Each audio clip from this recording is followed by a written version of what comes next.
Chapter 18. After the guards left, Zhang Daji finally struggled to stand up from the ground. He looked at Qin Haodong fiercely and said, "Boy, how dare you hit me? Do you know who I am?" Qin Haodong didn't speak, but there was a trace of disdain in the corner of his mouth. He was not interested in Zhang Daji's identity at all. No matter how noble Zhang Daji's identity was, he was just an ant in the eyes of Emperor Greenwood. At most, he was a little stronger. Zhang Daji thought that Qin Haodong was afraid, so he continued to shout, "If you offend the Zhang family, you will disappear from Jiangnan City." Nalan Wushuang looked serious. "Zhang Daji, Dr. Qin is a distinguished guest of the Nalan family. If you dare to disrespect him, even your father can't protect you." Humph. Zhang Daji really didn't have the courage to face the Nalan family. He snorted and stared at Qin Haodong viciously. Then he left bitterly. Seeing that Qin Haodong didn't speak, Nalan Wushuang thought that he was frightened by Zhang Daji. She comforted him and said, "Dr. Qin, don't be afraid. If Zhang Daji dares to make trouble for you, just tell me. The Nalan family will never let him go." "Afraid?" Qin Haodong shook his head disdainfully and said with a smile, "The one who can make me afraid hasn't been born yet. I'm just curious that a woman with such a bad temper like you has a suitor." Nalan Wushuang stamped her feet hard, turned her head, and walked forward. Soon, they came to a spacious courtyard. The security here was much tighter than in other places, which showed the status of the Nalan family in the entire military area. After entering the courtyard, they saw a Mercedes-Benz minibus and 5 luxury cars parked in the courtyard. Each of these cars was worth more than 1,000,000 yuan. Among them, the most eye-catching was a brand-new black sports car. The car's appearance was extremely beautiful and full of aggression. The most surprising thing was that the entire car's body was not painted in any color. It was completely made of carbon fiber and looked both luxurious and simple. "Oh my God, this is a Lamborghini Centenario." Nalan Wushuang opened her mouth in surprise. She quickly walked to the black sports car and touched it with both hands. Her eyes were full of love. Qin Haodong was not very good at this kind of luxury car. He touched his chin and asked, "Why? Is this car expensive?" Nalan Wushuang said while admiring the sports car, "It's more than expensive. It's a new car specially built to commemorate the 100th anniversary of the birth of Lamborghini's founder. The price is more than 40 million yuan, and this car is limited to 20 in the world. Ordinary people can't buy it even if they have money." "So expensive?" Although Qin Haodong was not interested in luxury cars, he was still shocked by the price. It was even more valuable than the Korean ginseng in his hand. Nalan Wushuang said, "It's a little expensive, but this car is absolutely worth the price. The acceleration time of Lamborghini is only 8 seconds, and the top speed can reach 350 kilometers per hour. Furthermore, it has excellent braking performance.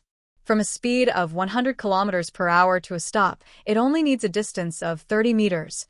She was very familiar with sports cars and could not stop talking about them. Qin Haodong said, "Let's go see the old man." Nalan Wushuang remembered that she was going to take Qin Haodong to see Nalan Jia. She took out her mobile phone and took a few photos of Lamborghini Centenario.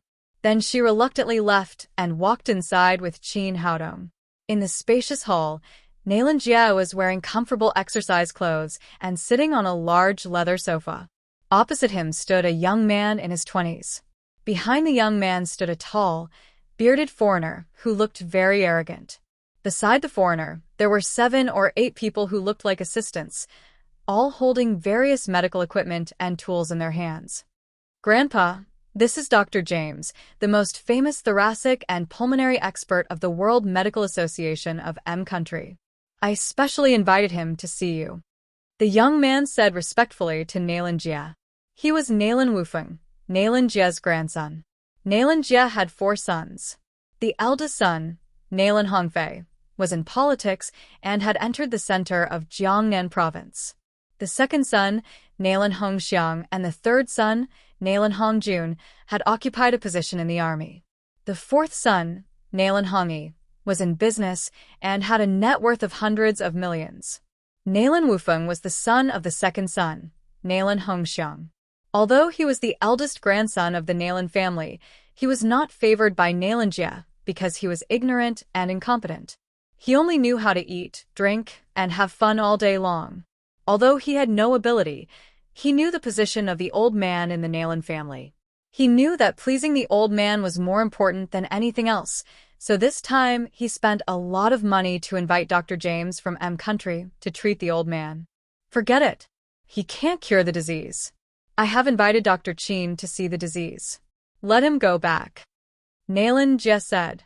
With the financial resources of the Nailan family, they had invited countless famous doctors over the years, but none of them could cure Nailan Jie's disease.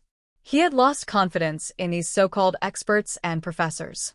Nailan Wufeng was a little anxious and said quickly, "Grandpa, Dr. James is not an ordinary expert.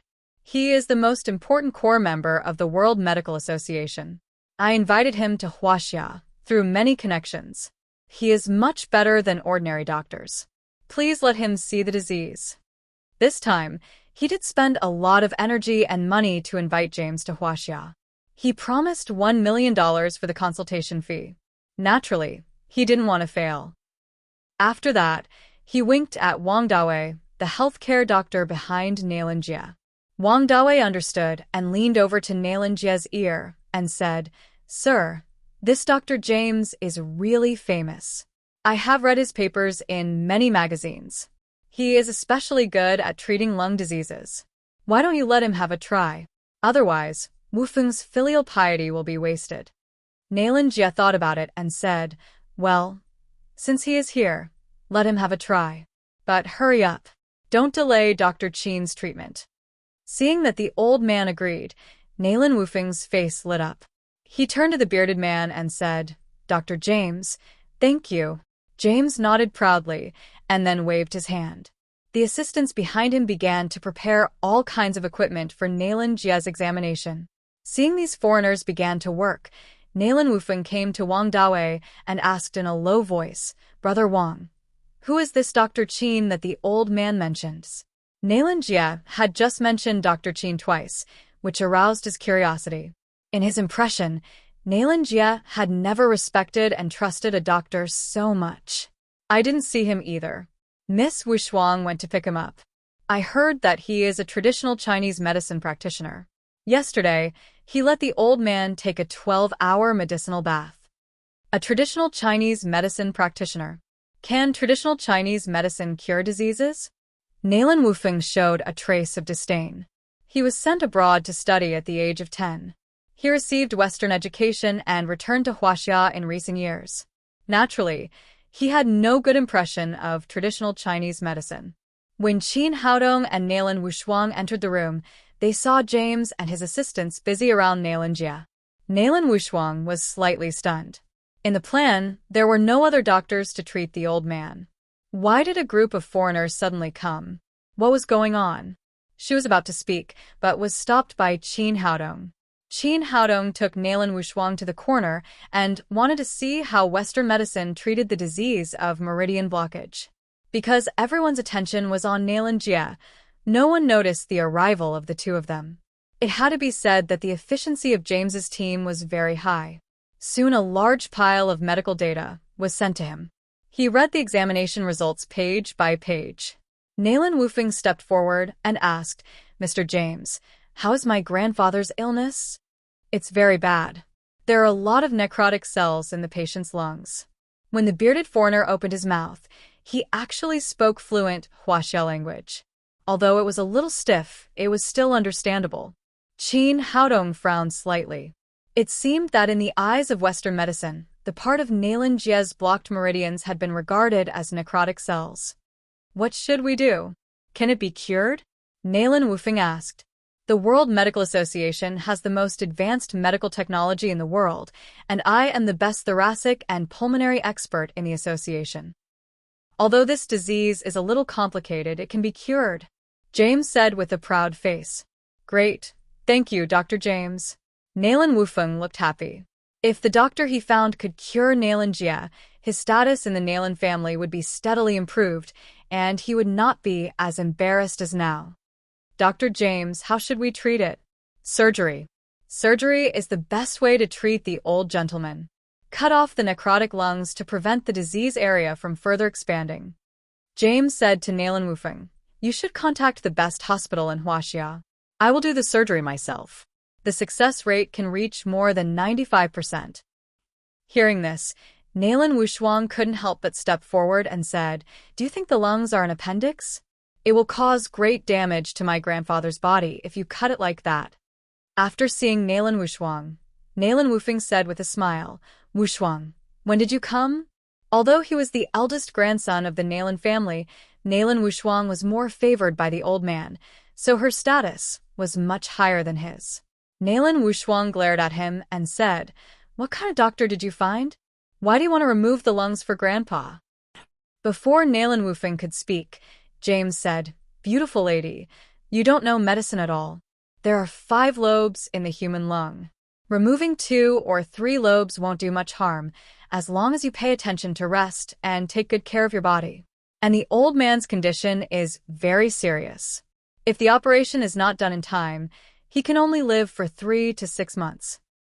Nalan Wufeng followed and said, yes, Wushuang. Dr. James is the best doctor in the world. His proposal must be the best treatment. Bullshit. Nalan Jie was angry. He sat up from the bed and asked, what do you mean by not doing much harm? If half of the lungs are removed, can I still practice martial arts? That's impossible. You must have a good rest after the operation. You can't do strenuous exercise. James said, how long can my life be prolonged according to your treatment plan? Chapter 19. Although he didn't know who the young man was, James still replied, if I do the operation, he can live for at least 2 or 3 years. Qin Haodong glanced at him and sneered, what a joke. You brought so much harm to the patient. Removing half of the lung can only exchange for 2 or 3 years of life. How dare you say that you are the best thoracic and pulmonary doctor in the world? Who gave you the courage? In my opinion, you are a quack. James suddenly got angry, and his face turned red. For so many years, it was the first time that someone dared to call him a quack. He said to Qin Haodong angrily, who are you? Do you know medicine or not? Based on the patient's current condition, what I proposed is the best treatment plan. No one else can treat it. I am the best thoracic and pulmonary doctor in the world, and I am a world-recognized expert. Nalan Wufeng also asked with a cold face, who are you? How did you sneak in? Is there any place for you to speak here? Where are the guards? Get him out of here. Shut up. Nalan Jie said angrily, this is Dr. Qin, whom I invited. Dr. Qin? Nalan Wufeng looked at Qin Haodong, and his expression became more disdainful. Didn't Chinese medicine doctors have a lot of eyebrows and beards? How could there be such a young doctor? Grandpa, have you been cheated? How could he be a doctor? Either shut up or get out of here. Don't talk nonsense here. Nalan Jie reprimanded Nalan Wufeng angrily. He came back yesterday, as Qin Haodong said, and took a 12-hour medicinal bath. He felt much better than before, and even had a good night's sleep. Compared with the bearded man who wanted to cut off his lung, he naturally believed Qin Haodong more. Seeing that the old man was really angry, Nalan Wufeng shrank his neck and retreated to one side, not daring to speak again. However, James was not afraid of Nalan Jie. He said to Qin Haodong, impossible. You can't be a doctor. According to your age, you should not have graduated. How could you be a doctor? Qin Haodong said, I am a Chinese medicine doctor. We Chinese medicine doctors focus on medical skills, not on age and seniority.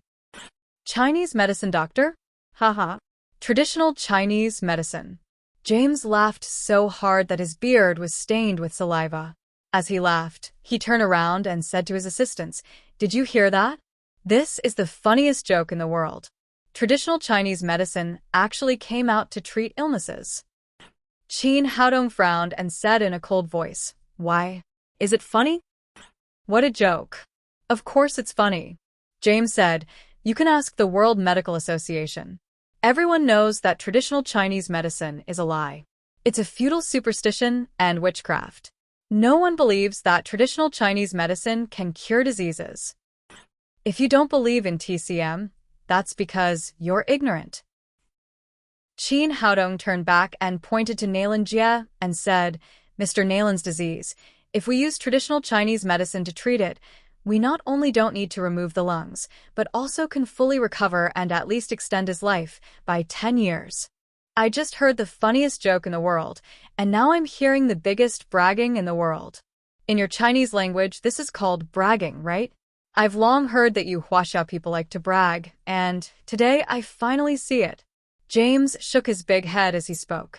He said the word brag in his stiff Huaxia language, which was extremely ear-piercing. His assistants laughed along with him again.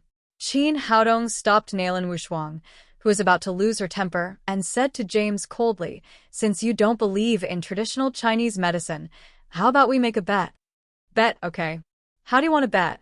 James was famous for his arrogance in the World Medical Association, and he didn't take Qin Haodong seriously at this time. Let's bet on Mr. Nailan's disease. I say I can cure him within half an hour. No, it's impossible. It's impossible even if it's half a year, let alone half an hour. Traditional Chinese medicine can't cure diseases at all. Why can't you Huaxia people change the habit of bragging? James shook his head with a face of disbelief. Qin Haodong said in a cold voice, do you dare to bet? Of course I dare. Why not? Tell me, what do you want to bet? This Korean ginseng is worth 10 million yuan. If you win, you can take the ginseng away. If you lose, you must kneel down to me in public and apologize to traditional Chinese medicine in the world's well-known media. James glanced at the Korean ginseng in the big red brocade box. Although it was a Western medicine, he could see that this ginseng was absolutely authentic and valuable. Are you sure you want to bet with me with it? James said incredulously. In his opinion, he was sure to win this bet, and he didn't understand why this Huaxia man would take out such a heavy bet. Of course I'm sure. Today I'll show you ignorant people what traditional Chinese medicine is. Well, I agree to all your conditions, but you can't deny it if you lose. James immediately agreed. Although Qin Haodong's conditions would make him lose face, and although they were a little harsh, he never thought he would lose. He had just seen the results of Nailan Jie's examination. Even their god could not completely cure him. Qin Haodong ignored the foreigner and turned to Nailan Wushuang and said, I'll start to treat the old man now. You make a record with your mobile phone, in case the foreigner doesn't admit it if he loses. Nailan Wushuang nodded and took out her mobile phone to start recording. Qin Haodong let Nailan Jie get out of bed and sit on a stool. He first felt Nailan Jie's pulse to make sure that the cold in his body had been cleared by the medicinal bath. Then he took out a marrow-cleansing pill and gave it to the old man. After all, Nailan Jie's meridians had been blocked for too long. Coupled with the cold attribute of his cultivation method, the meridians had been eroded by the cold for a long time and had been quite fragile. If forced to dredge, it was easy to cause the meridians to break. This marrow-cleansing pill could increase the tenacity and strength of the meridians. After all, Qin Haodong took out the needle bag and soon stabbed 40 or 50 silver needles in Nailan Jie's chest. With the help of the efficacy of the marrow-cleansing pill, he began to dredge the blocked meridians in the lungs. Nailan Jie had been injured for a long time. In addition, the meridians were seriously blocked.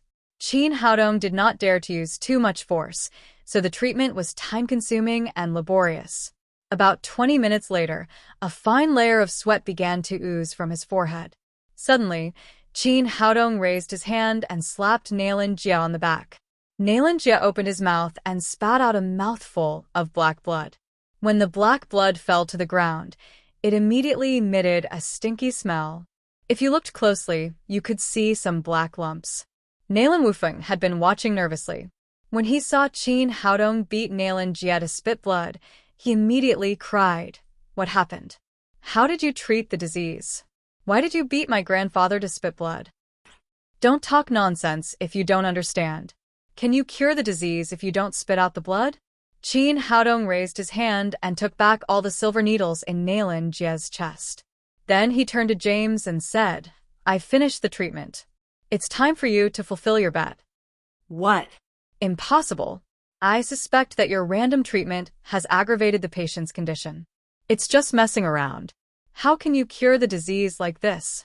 If you were in M country, you would be arrested and put in jail for stabbing people with needles like this. James looked excited, and his big beard shook as he spoke. He had lived for more than 40 years, but he had never seen a doctor touch the wrist, stab the needle, and finally spit blood. In his opinion, this was not treatment at all, but nonsense. The old man has been cured. What else do you have to doubt? While speaking, Nayland Jie suddenly stood up. His face was red, and he was full of energy. Qin Haodong not only dredged the meridians in his lungs, but also adjusted his body with the marrow-cleansing pill. At this time, the old man's physiological function was at least 20 years younger. He had never felt so good. Nayland Jie turned to Qin Haodong and said, "Thank you, little magic doctor. Thank you so much." Nayland Wushuang and Nayland Wufeng were stunned. They opened their mouths wide, but could not speak. In just 20 minutes, Grandpa seemed to be a different person.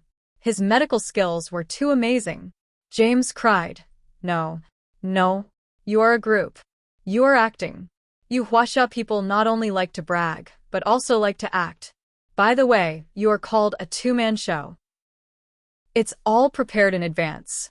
I won't be fooled." Qin Haodong looked at him and smiled. He had expected that the foreigner would not believe the results of his treatment. He said, "You can test it with the instrument. What you brought won't lie to you, will it?" "Yes, I want to expose your lies and let the world see how Chinese medicine deceives people." James began to command his assistants to carry out the second physical examination for Nayland Jie. Nayland Jie also wanted to know how much he had recovered, so he was very cooperative with the examination. Soon a stack of test results was sent to James. My God, what the hell happened? James looked at the results in his hand, and his hands began to tremble. Nayland Jie's 2 lung lobes, which had necrotic cells just now, had regained their vitality. There was no sign of illness at all. Moreover, the physical test data were much better than the results just now. Ordinary young men did not have such physical fitness. If he hadn't brought these equipment from M country, if he hadn't tested Nayland Jie himself, if he hadn't had the results in his hand half an hour ago, he would never believe it was true. Qin Haodong said with a smile, "Mr. James, what do you think? Don't tell me that your machine is also playing a two-man show with me? My God, this is a miracle. It's amazing." James held the test results in his hand and still couldn't believe it was true. It's our Chinese medicine that's magical. It has nothing to do with your God. Qin Haodong said with a cold look, "Don't talk nonsense. Hurry up and fulfill the bet." As soon as he said that, everyone's eyes focused on James's bearded face. According to the previous bet, he would kneel down and kowtow to Tang Long and at the same time apologize to Chinese medicine in the world's well-known media. But James was a famous medical expert of the World Medical Association. He was so arrogant just now. How could he lower his proud head to this young man now? Chapter 20. Qin Haodong sneered. "Do you think this is the previous dynasty? Foreigners are superior to Huaxia people? In my eyes, there is only a bet, no joke. Whether you are from Huaxia or M country, you have to honor the bet if you lose." Nayland Wufeng cried, "That's impossible. Mr. James is an expert of the World Medical Association. How could he kneel down to you and worship you as his teacher? Expert. Do you think he can be called an expert in front of me? In my opinion, his medical skills are worthless." Nayland Wufeng was about to say something, but James knelt down in front of Qin Haodong and said excitedly, "Teacher, you're right. My medical skills are nothing in front of the magic of traditional Chinese medicine. I want to worship you as my teacher. I want to learn the magic of traditional Chinese medicine from you." Then he put his palms together, bowed to Qin Haodong, and then began to kowtow. What the hell? What's going on? Qin Haodong was also a little confused by James' sudden change. Shouldn't this bearded foreigner deny it for the sake of face? Even if he honored the bet, shouldn't he look aggrieved? Why did he look like he had picked up a treasure? Besides, what the hell was he doing? That's not how you kowtow to your teacher. Why did you put your palms together? You're worshipping Buddha, okay? James didn't know where he learned this way of kowtowing. He bowed to Qin Haodong 3 times as if he was worshipping Buddha. Although he was usually arrogant and haughty, he did have some real skills. Moreover, his medical skills had reached the level of obsession. Today, he saw the magic medical skills Qin Haodong displayed, so he was completely convinced, so he immediately knelt down and kowtowed to worship him as his teacher. Teacher, please accept me. I want to learn the magic of traditional Chinese medicine from you. I want to learn medical skills from you, James said with a sincere expression.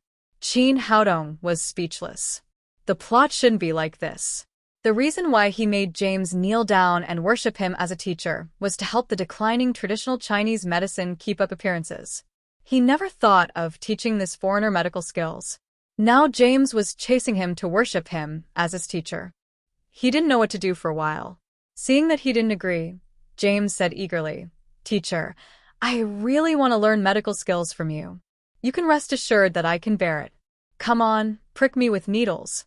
I can definitely bear it. What was going on? Qin Haodong felt that there were 10,000 South American alpacas running through his heart, and they were still playing happily. Why did this foreigner's words sound so awkward? He actually shouted with a charm of pouring oil and dripping wax. Was he that kind of person? The others were also stunned on the spot, especially Nailan Wufeng, whose eyeballs almost fell to the ground. He had wanted to help James find a way to get out of the bed, but he didn't expect that the foreigner was scrambling to kneel on the ground to worship him. Get up first. Qin Haodong thought for a moment and said, I'll take you as my nominal disciple first. But if you want to learn Chinese medicine, you must first learn the Huaxia language well. When you pass the Huaxia language test, come to me to learn. This was the delaying tactic he thought of. He wanted to send this foreigner away for the time being and think about the future later. Teacher, my wife is from Huaxia. We usually talk in Huaxia, so my Huaxia language is very good. I can learn it now. James stood up from the ground, but his face was still anxious. Well, Qin Haodong finally understood why the bearded foreigner spoke Huaxia language so well. It turned out that he married a Huaxia woman. Do you know what yin and yang are? What are the 5 elements? What is yin and yang sheep? Is it a special species in Huaxia? James asked with a blank face. Obviously, he only knew some daily Huaxia language and knew nothing about Huaxia culture. Go back and learn from your wife. When you understand yin and yang and the 5 elements, you can learn Chinese medicine. Qin Haodong said seriously, and don't forget your promise. Hurry back and apologize to Chinese medicine in the world media. Teacher, when I learn Chinese and figure out what the sheep is, I'll come to you to learn Chinese medicine. James's original arrogance had long disappeared. At this time, he looked respectful. Teacher, don't worry. As soon as I return to M country, I will fulfill my promise. I must let more people know what Chinese medicine is, and let them know the magic of Chinese medicine. Then he turned to Nailan Wufeng and said, Mr. Nailan, please send me back. I'm going to settle accounts with those who slander traditional Chinese medicine. How could they call such a magical medical skill a liar? Damn it. Nailan Wufeng was depressed. He didn't expect that the world-famous expert he had spent a lot of money to not only failed to cure his grandfather's disease, but also became his apprentice. But things could not be changed at this point. He took out a car key with a Lamborghini logo and said to Nailan Jia, Grandpa, I'll send Mr. James back to China. It's Sister Wuxia's birthday in a few days. I bought a car to give her as a gift. I'll leave it with you first. Nailan Wushuang knew that the Lamborghini Centenario was a birthday gift for her cousin Nailan Wuxia by Nailan Wufeng. Nailan Wuxia was the daughter of Nailan Hongfei. It seemed that he wanted to please Nailan Hongfei with such a valuable gift. Nailan Wufeng put the car key on the tea table next to him and then left with James and others. After these people left, Nailan Jia dismissed all the healthcare doctors and guards. He said respectfully again, Little magic doctor, you saved my life. You will be a great benefactor of our Nailan family in the future. Well said.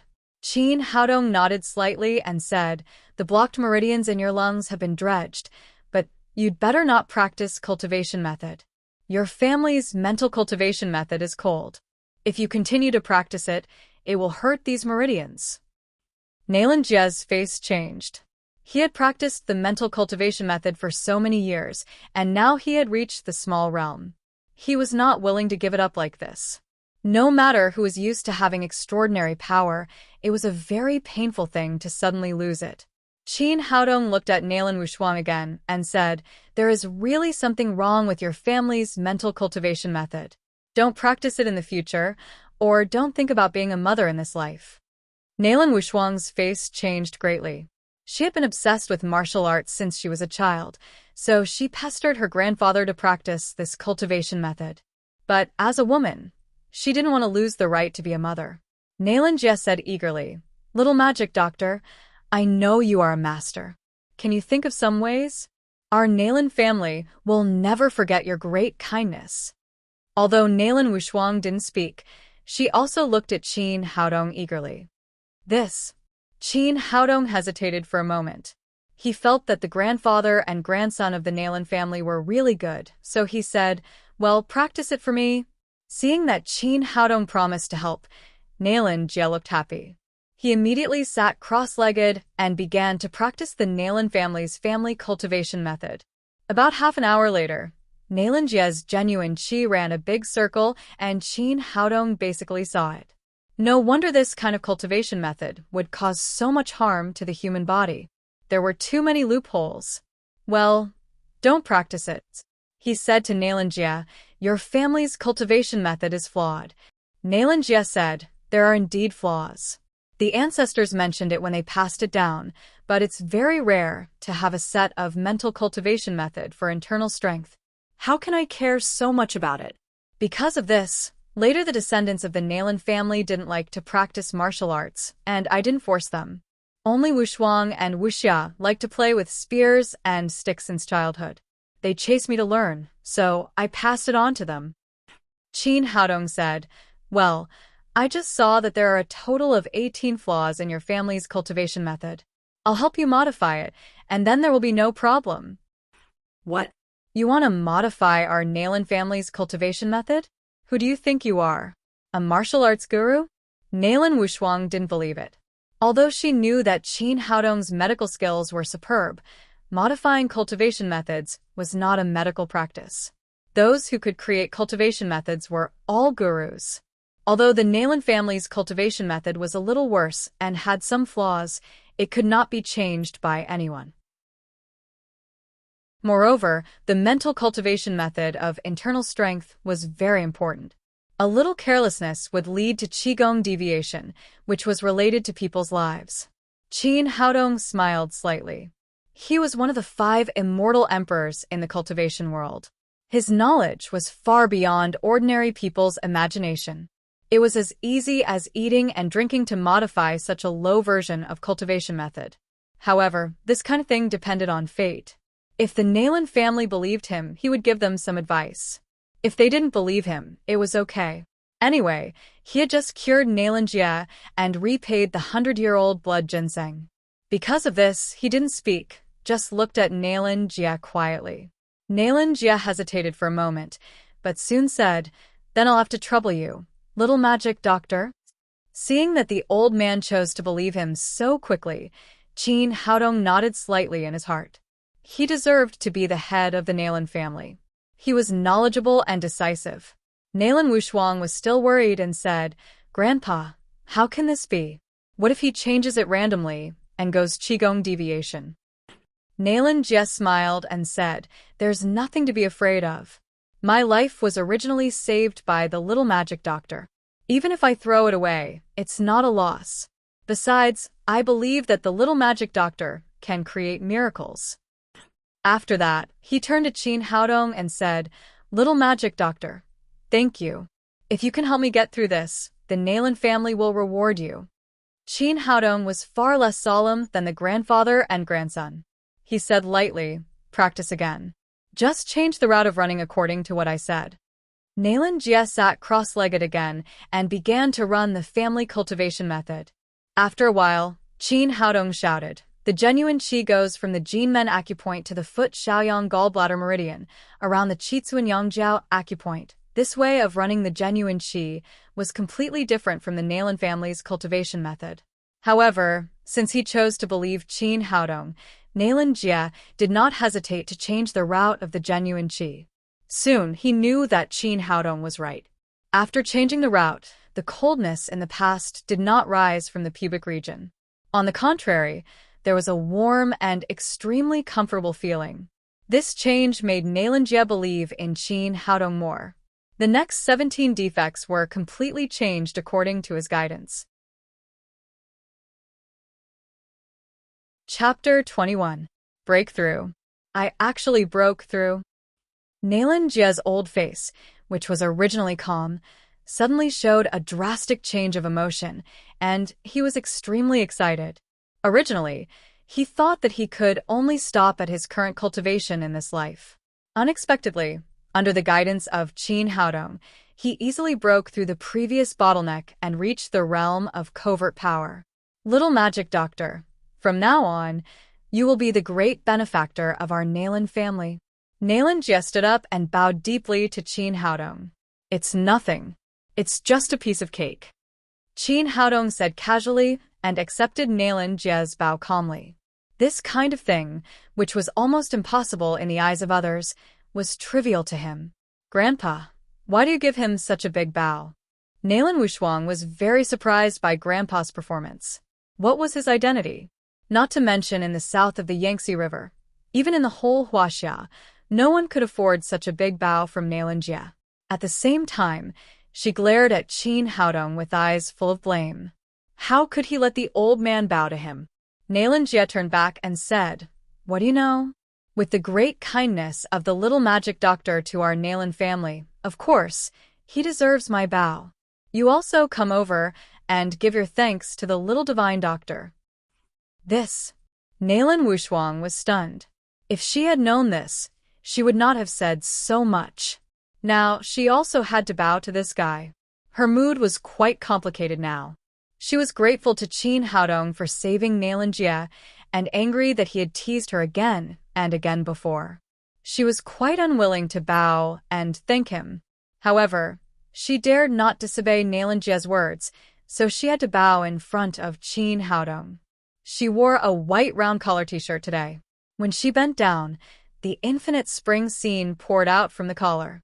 Qin Haodong's heart skipped a beat when he saw it. He secretly thought that this girl was really hot. Nailan Jie took the car key left by Nailan Wufeng and sent it to Qin Haodong.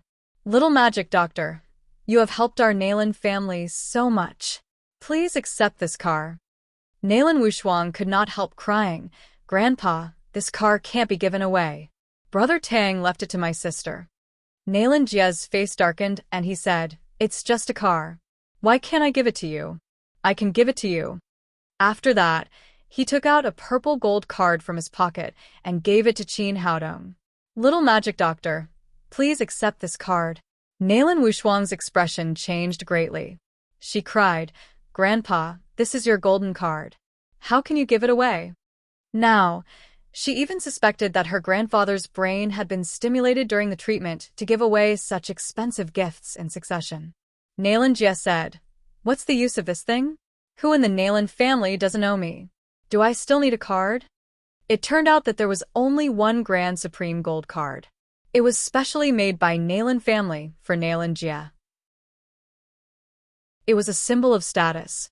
With this card, not only did he not have to spend a penny in Nailan family's industry, but he also enjoyed all the priority and withdrawal rights.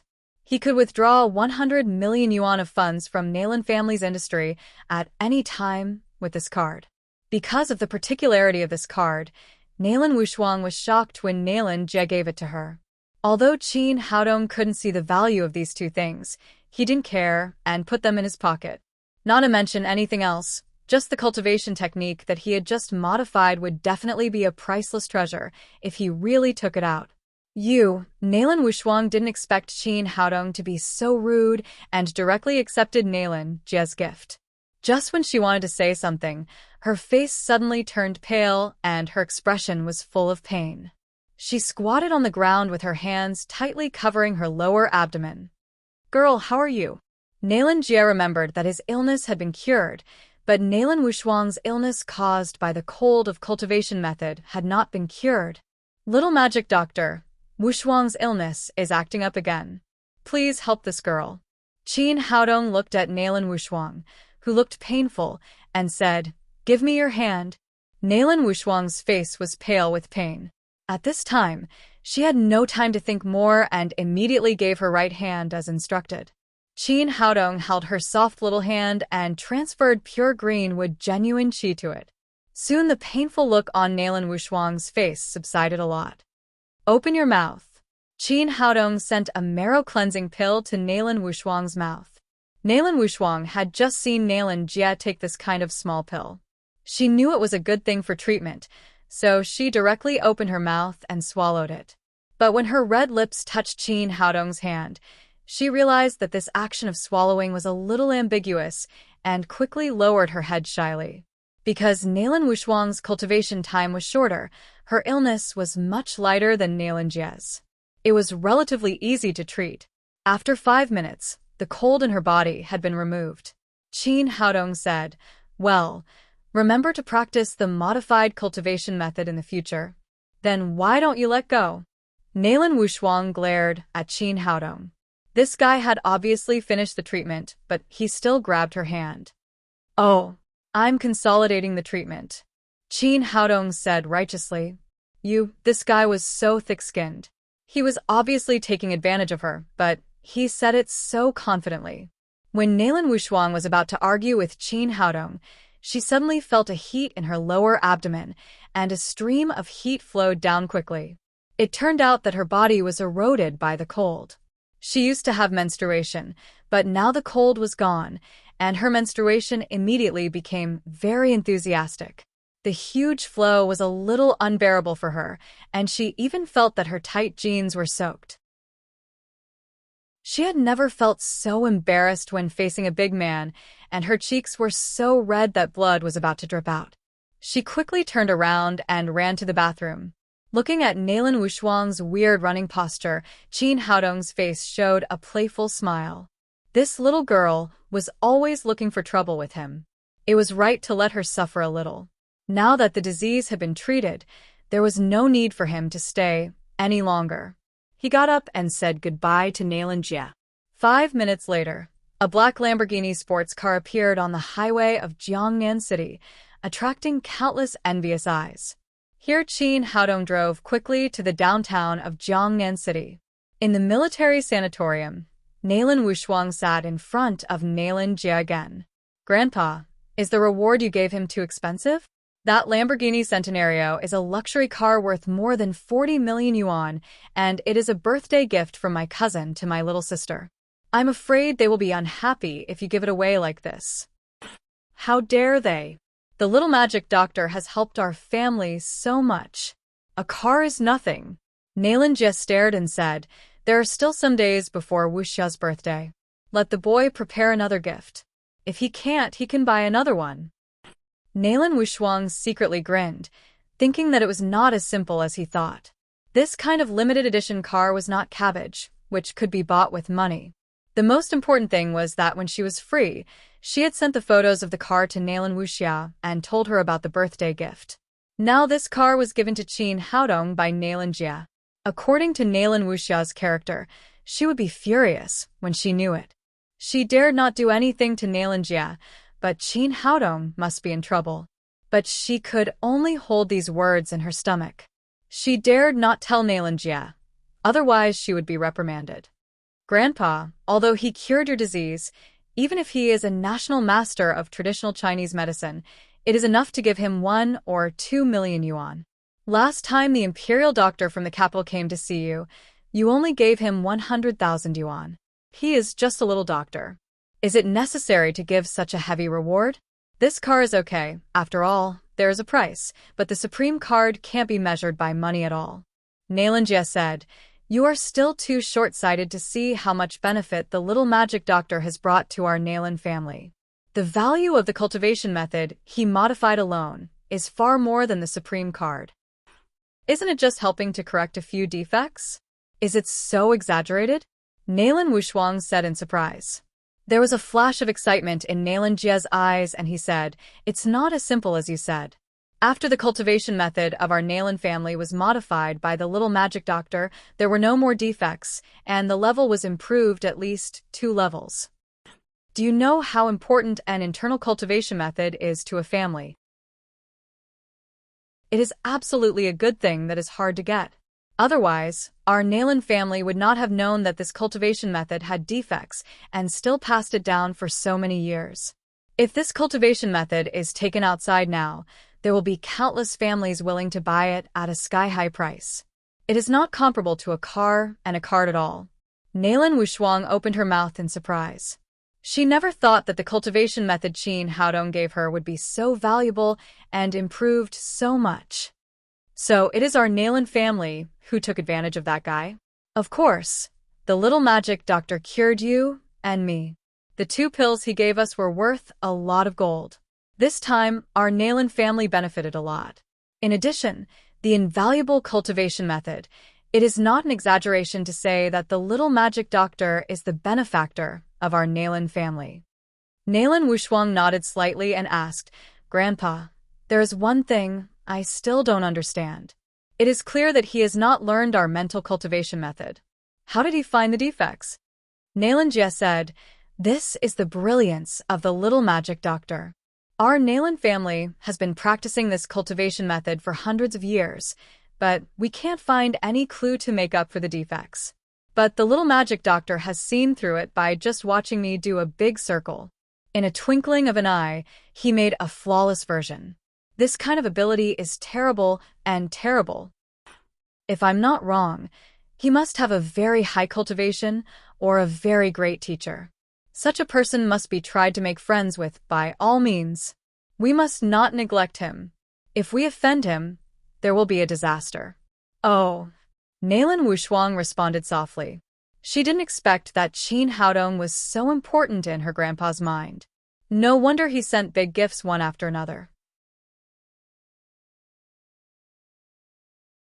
Chapter 22. "Grandpa, what are you talking about?" Nalan Wushuang blushed and whispered, He said he had a daughter." This was also a thorn in her heart. Qin Haodong was handsome enough to make many girls scream. His medical skills were good and he was humorous and interesting. It really made Nalan Wushuang's maiden heart, which had been silent for many years, germinated. But when she thought that Qin Haodong had a daughter, she gave up. Anyway, she was the eldest daughter of the Nalan family, the goddess in the hearts of countless men. She had her own pride. How could she find a man with a child? Nalan Jie said carelessly, "A man can't do without 3 wives and 4 concubines. An excellent man is naturally loved by women. It's normal to have more women. The beggars on the roadside have no wife or daughter, but who will like them? I have seen countless people over the years. The little magic doctor is definitely a rare dragon among men. If you don't see such a man, you will be gone." Nalan Wushuang couldn't speak for a while. Grandpa's words were beyond her expectation. Just a few days ago, a young master of an aristocratic family in the capital came to the Nalan family to propose marriage to her, but was directly rejected by Nalan Jie without any hesitation. She didn't expect that he valued Qin Haodong so much today. How should she face him? Qin Haodong drove Lamborghini Centenario fast and really felt the joy of driving. But when he arrived at the city, he still slowed down the speed. Shortly after entering the city, a wretched old man suddenly flashed from the side of the road and appeared in front of Lamborghini. He hurriedly stepped on the brake. It turned out that the name of Lamborghini Centenario was not just for show. The brake performance was really good. The car stopped 3 or 4 meters away from the old man. At this time, the old man had fallen in the middle of the road. Seeing the car parked in the distance, he looked slightly stunned. It seemed that he misjudged the brake performance of Lamborghini and failed to grasp the distance accurately. But the old man had his own way. With one elbow on the ground, he crawled forward quickly. He even had the courage to blow up a bunker. Then he plopped down in front of the wheel of Lamborghini. Someone was hit. Everyone, come and see. A luxury car hit someone, the old man screamed, and his face instantly revealed a painful expression. He clutched his chest for a while, then hugged his thigh for a while, and kept rolling on the ground. Chin Haodong didn't expect that he would meet a blackmailer as soon as he got a new car. He got out of the car and came to the old man. He squatted down and said to the old man with a smile, "Sir, why don't you be an actor if you have such good acting skills? You can definitely get an Oscar or something. Why do you have to do this? If one day you meet a drunkard who drinks too much, you might really be sent there to report." Cut the crap. You hit someone, so you have to pay for it. The old man shouted. "Sir, you've got the wrong person today. I'm even poorer than you." What Chin Haodong said was true. Although he was driving a luxury car worth 40 million yuan, he only had a 1 yuan coin in his pocket, and no more than a penny. Impossible. Don't bully an old man like me for being uncultured. I recognize your car, the old man said as he took out the latest fruit mobile phone from his pocket. He quickly searched for the page of Lamborghini Centenario, pointed to the query result, and said, "Look, it says clearly that your car is worth tens of millions. How can you be a poor person? I tell you, give me at least 10,000 yuan today, not a penny less." Chin Haodong glanced at the old man's mobile phone and said, "Sir, your business ability is very strong. You really keep up with the times. But I really don't have 10,000 yuan, but I have a 1 yuan coin. Do you want it?" He said as he took out the coin from his pocket and gave it to the old man. "Bah! Do you think I'm a beggar? Now beggars don't accept a 1 yuan coin." The old man suddenly became furious and shouted at Chin Haodong, "Why are you rich people so evil? You hit me and only give me 1 yuan. I tell you, at least 10,000 yuan today, or don't even think about driving the car away." "What should I do? How about giving this car to you?" Chin Haodong looked at the old man and said playfully, "I don't want a car. What do I want that thing for? I just want money. Hurry up and give me money." The old man stepped forward and hugged Chin Haodong's thigh and cried. Chin Haodong took out his old dammy mobile phone from his pocket and gave it to the old man and said, "Sir, look, I'm really poor. This mobile phone is not as good as yours. Don't cry to me about being poor. I've seen a lot of people like you. Don't try to fool me." It seemed that the old man was going to fight with him to the end. Chin Haodong looked at the people around and then lowered his head and said in the old man's ear, "Sir, I'll tell you the truth. This car is not mine at all. The original car owner has been killed by me. I robbed this car. Look at my mobile phone and my clothes. Do I look like a rich person?" After hearing this, the old man's body trembled slightly. He had been in this business for several years and had some knowledge about what kind of clothes a rich person wore. The young man in front of him was indeed wearing cheap clothes, which were not as valuable as his clothes. He really did not look like a person who could afford a luxury car.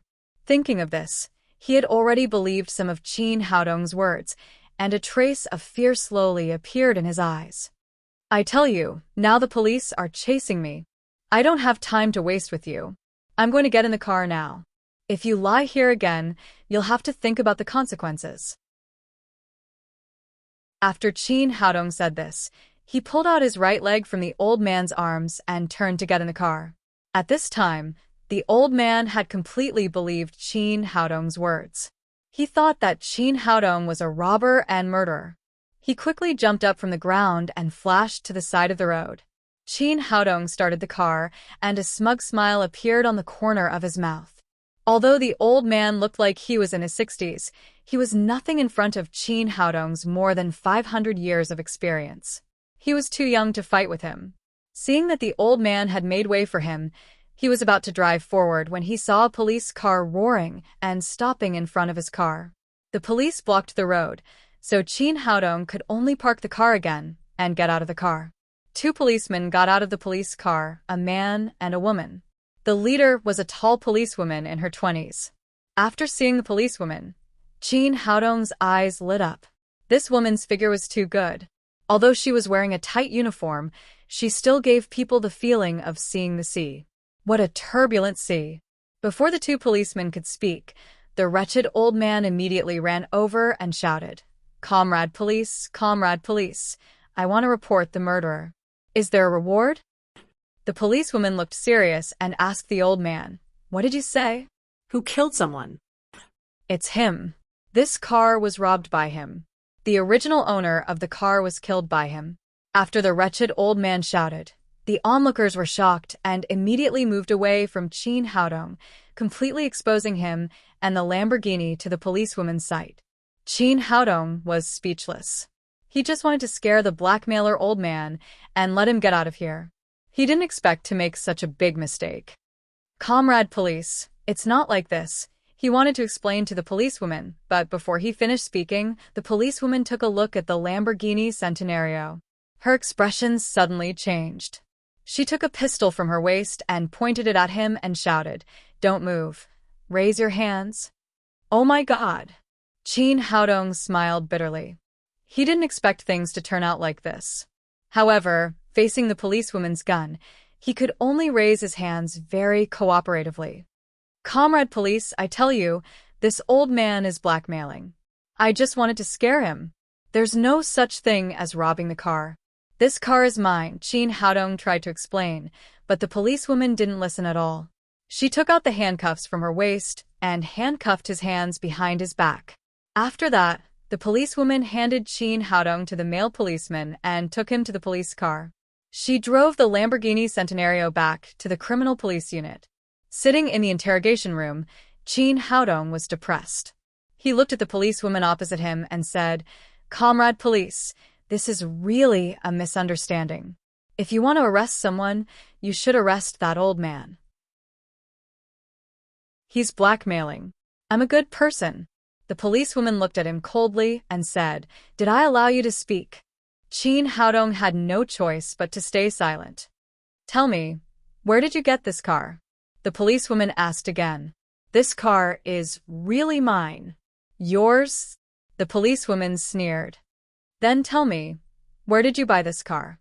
How much is it? Where's the invoice? Chin Haodong was speechless for a moment. He paused and said, I'm a doctor. This car is paid for by the patient. Although I didn't buy it, it is indeed my legal property. Just now, the old man blackmailed me. I just made a joke to scare him. There's no such thing as robbing the car. Medical fee? Do you think I'm a fool? Do you know how much this car is worth? It's 40 million yuan. Would anyone use a 40 million yuan car to pay for your medical fee? Why didn't he give you an aircraft carrier? Obviously, the policewoman didn't believe a word Chin Haodong said. That's easy.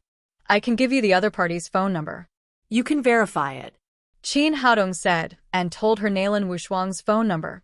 Are you sure this man gave you the car? The policewoman stared at Chin Haodong and asked. You can ask him and you'll know. Chin Haodong was full of confidence. He felt that as long as he called, Nalan Wushuang would definitely testify for him.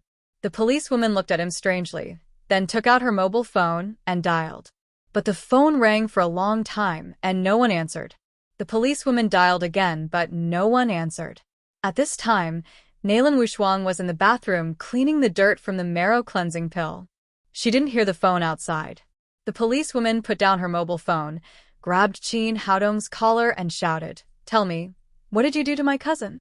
Your cousin, Nalan Wushuang?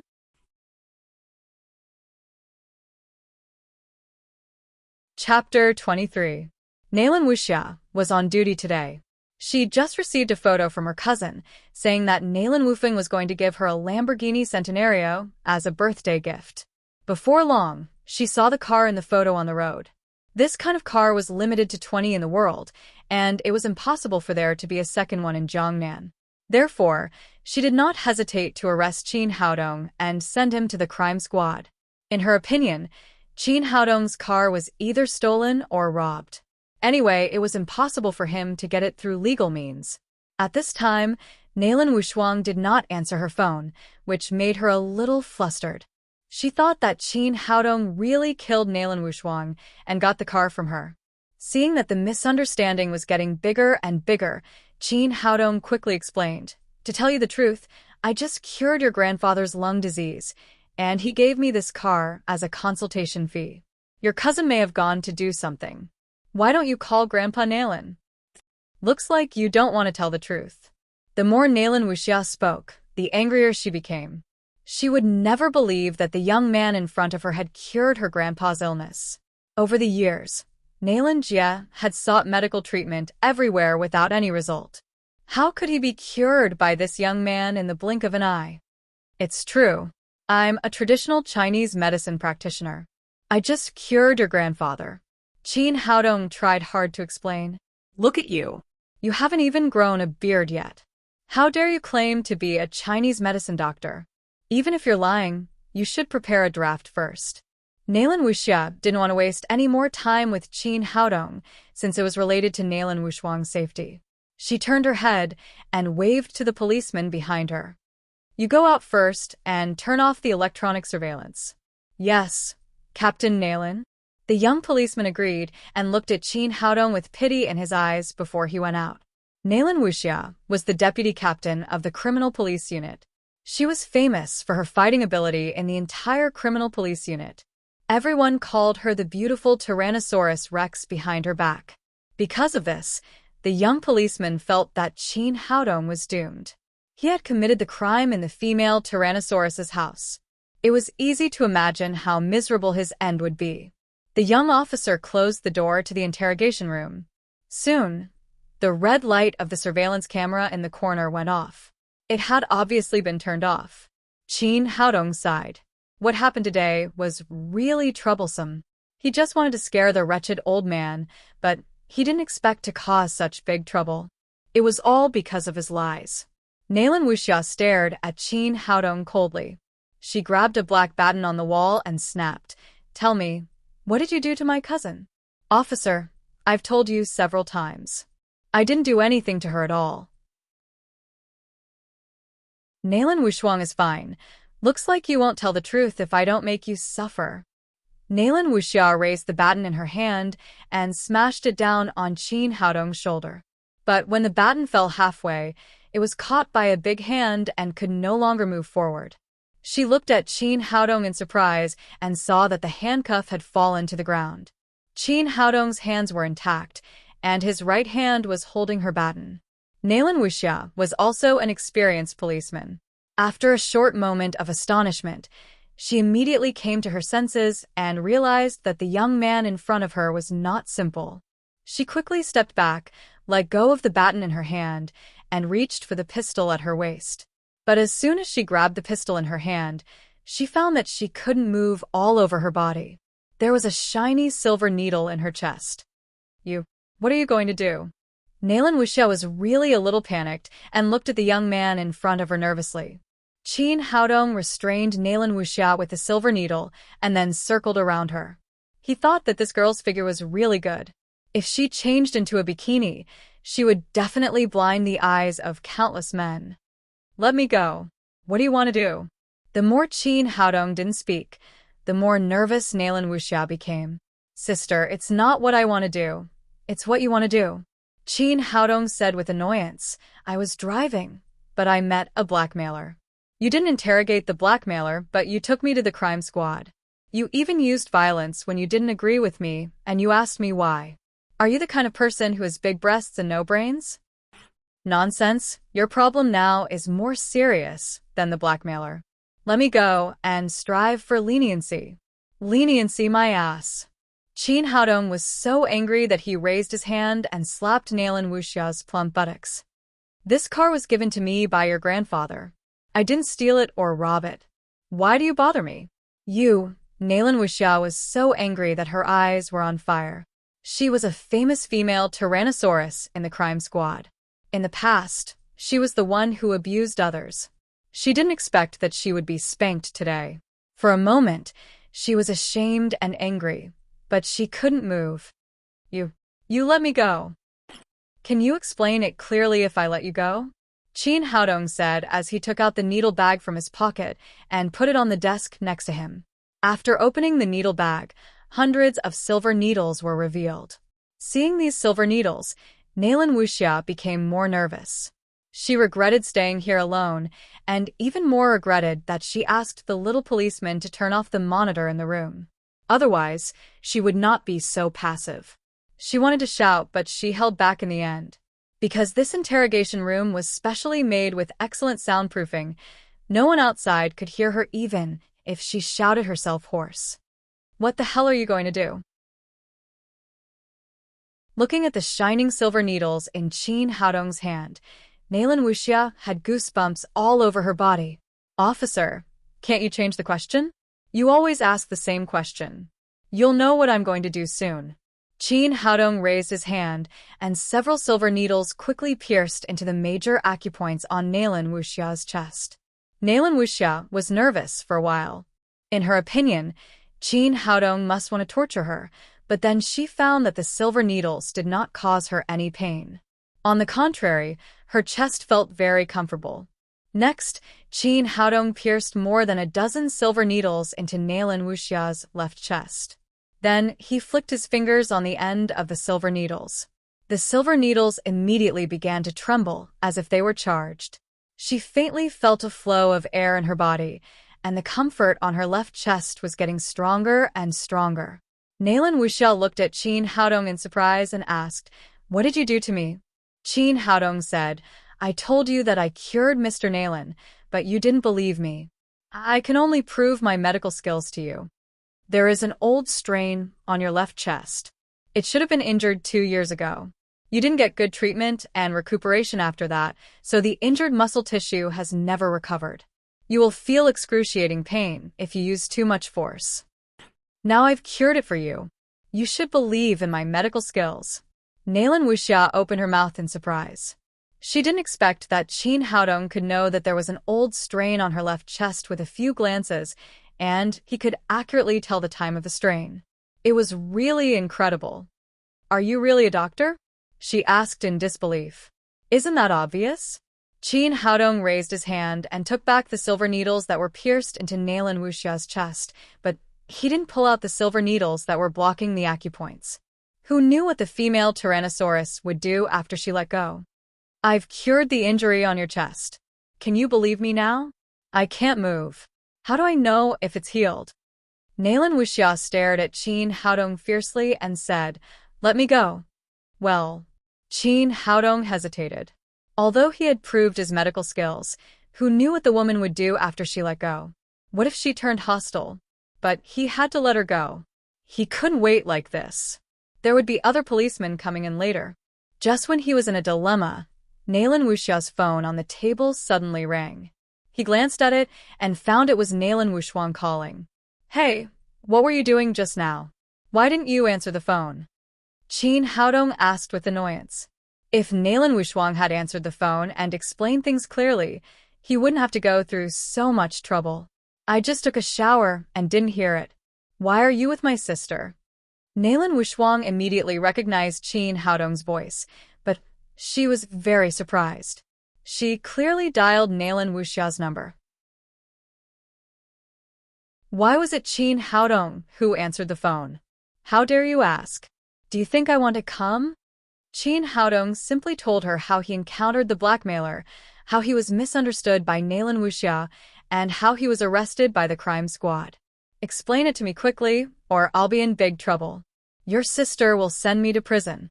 After listening to Chin Haodong, Nalan Wuxiang immediately giggled.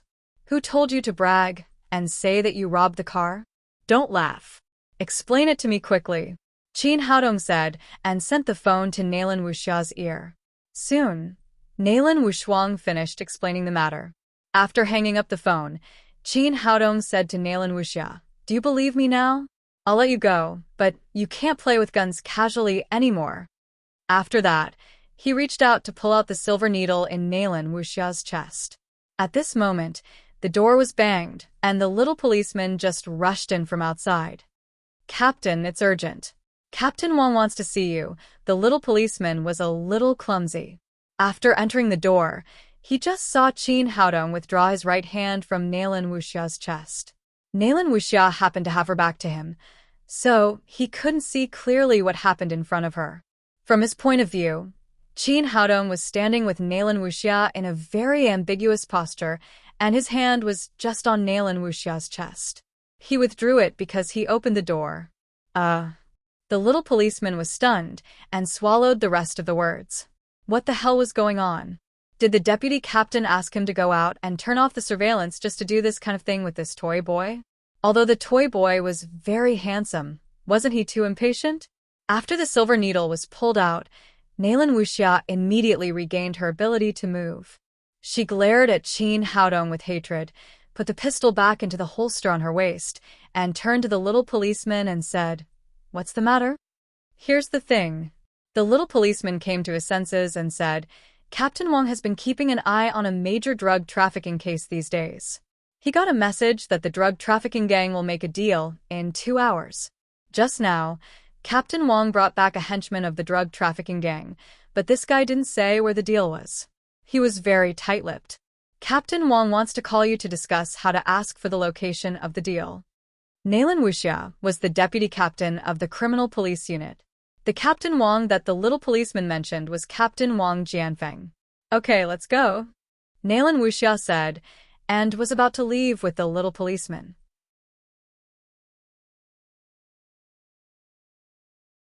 Chapter 24. Nalan Wuxia turned back and said, "Why should I give it to you? Haven't we already made it clear that your grandfather gave me that car?" Qin Haodong didn't expect that Nalan Wuxia was still not going to return the car to him. He had wanted to take the little fellow for a ride in the evening. "Even if my grandfather gave it to you, so what? This car hasn't been registered yet. It's on the road without a license plate. I'll detain it now." Although the matter of the car had been made clear, Nalan Wuxia had been spanked by Qin Haodong when her acupoints were sealed. Now she had not vented her anger. How could she give the car back to him? "You give the car back to me first. I'll get the license plate tomorrow," Qin Haodong said. Get out of the way. "Don't you see I have a big case to deal with?" Nalan Wuxia said with a cold face. Qin Haodong's slap just now was really not light. Her butt was still burning. "Isn't it just interrogating a criminal? Well, I'll help you with the interrogation. How about you give the car back to me?" Qin Haodong really wanted to take the car back so that he could pick up the little fellow in the evening. "Don't joke around, okay? Do you know how to interrogate as a doctor?" Nalan Wuxia said, "Let me tell you, the police now enforce the law in a standard way. It's impossible to extort confessions by torture." Qin Haodong despised Nalan Wuxia. He didn't know who was going to beat him with a baton just now. In the blink of an eye, he wanted to enforce the law in a standard way. Qin Haodong said, "I don't know how to interrogate, but I'm a medical student. I know a little psychology and hypnosis. I'm sure I can get what you want." Although the little policeman didn't understand the relationship between Nalan Wuxia and Qin Haodong, he couldn't help saying, "What do you think interrogation is? It's not as simple as you think. It's not something that can be asked with a little psychology and hypnosis. Many of these drug dealers have been specially trained. Ordinary methods don't work at all." Qin Haodong turned his head and looked directly into the little policeman's eyes. A light flashed in his eyes, and the little policeman's eyes immediately became dull. Of course, what he used was not hypnosis, but mind-bewitching. Although his cultivation was much weaker than before, and the power of mind-bewitching was less than 1/10,000th of his peak, it was more than enough to deal with ordinary people. However, it was not convenient to talk about this kind of cultivation technique, so he could only say it was hypnosis to others. After controlling the young policeman's mind in an instant, he asked, "How is Captain Nalan?" "Hey, what are you doing?" Nalan Wuxia did not understand what Qin Haodong wanted to do. Why did he suddenly ask such a question to his subordinates? At this time, the young policeman said, "Although Captain Nalan is very beautiful, her temper is too bad. Usually, we call her a female Tyrannosaurus. No one dares to provoke her." Qin Haodong smiled at Nalan Wuxia and said, "How is it? My hypnosis skills are pretty good, right?" "You hypnotized him?" Nalan Wuxia was stunned. Although she knew that some people called her a female Tyrannosaurus in private, no one dared to mention it in front of her. "You don't believe me? Then I'll ask you again." Qin Haodong said to the little policeman, "Have you ever thought about pursuing Captain Nalan?" Qin Haodong, "What are you talking about?" Nalan Wuxia's cheeks were slightly red. Qin Haodong actually asked his subordinates such a question. She could not help but stare at him fiercely. The little policeman did not care about Nalan Wuxia's attitude at all. He said, I never thought about it. Although Captain Nalan is beautiful, she is too violent. I'm afraid that she will kill me after we get married. After listening to the little policeman's answer, Qin Haodong could not help but laugh. Did you hear that? If you keep doing this, you really won't be able to get married in the future. You bastard. Nalan Wuxia felt that her lungs were about to explode with anger. Qin Haodong did not take it seriously. He said with a smile, How about it? Do you believe me now? As long as you take me there, I will definitely ask you what color underwear the drug dealers wear. Nalan Wuxia's expression changed. Although the person in front of her was really hateful, he did have real skills. Even the most senior interrogation expert in the police department could not do what he just did. It was best to take him to the interrogation. Well, if you can help us get the place of the transaction, I will return the car to you. Now Nalan Wuxia finally agreed. Qin Haodong snapped his fingers, and the little policeman's eyes returned to normal. However, he did not remember what had just happened. Seeing Nalan Wuxia staring at him with an unkind expression, he was puzzled for a while. Did he just ruin Captain Nalan's plan and make her angry? It must be so.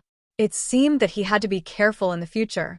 Nalan Wuxia took Qin Haodong to the captain's office.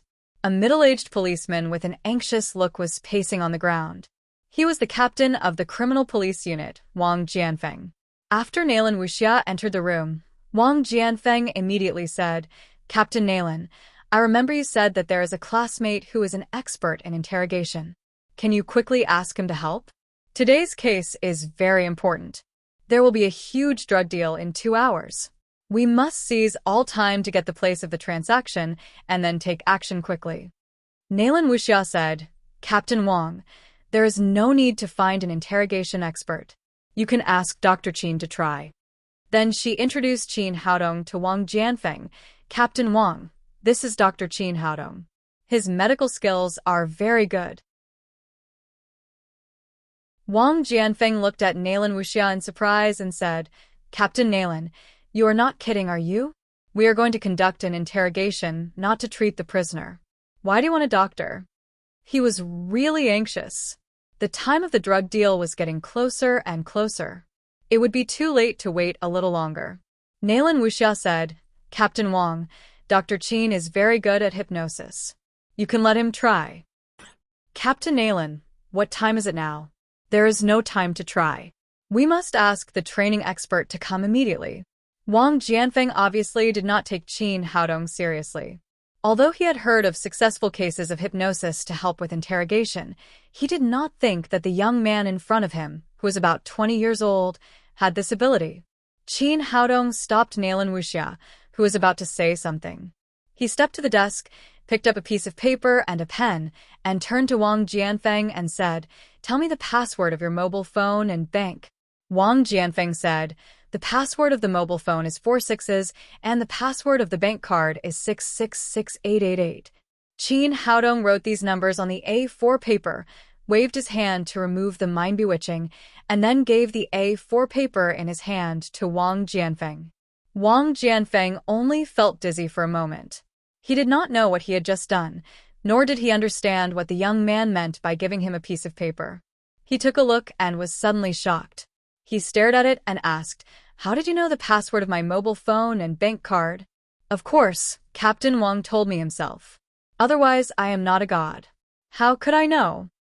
Qin Haodong smiled slightly. Now Captain Wang should believe my hypnosis, right? This is amazing, isn't it? Wang Jianfeng was really shocked by Qin Haodong's means. He never thought that someone could confuse his mind in a flash and even tell him the password of the bank card. But at this time, he had no time to think too much. He quickly took Qin Haodong's hand and said, Dr. Qin, I'm sorry. It was my fault just now. Please help me. This case is really important. According to the information we have, the amount of drugs traded tonight can reach hundreds of kilograms. If so many drugs really spread out, it will cause great harm to our country. Don't worry, Captain Wang. Take me to him now, and I promise to get his password for you. Thank you, Dr. Qin. Thank you, Dr. Qin. Wang Jianfeng's attitude changed 180 degrees. He was like a different person from the previous indifference. After that, he and Nalan Wuxia took Qin Haodong to the interrogation room next door.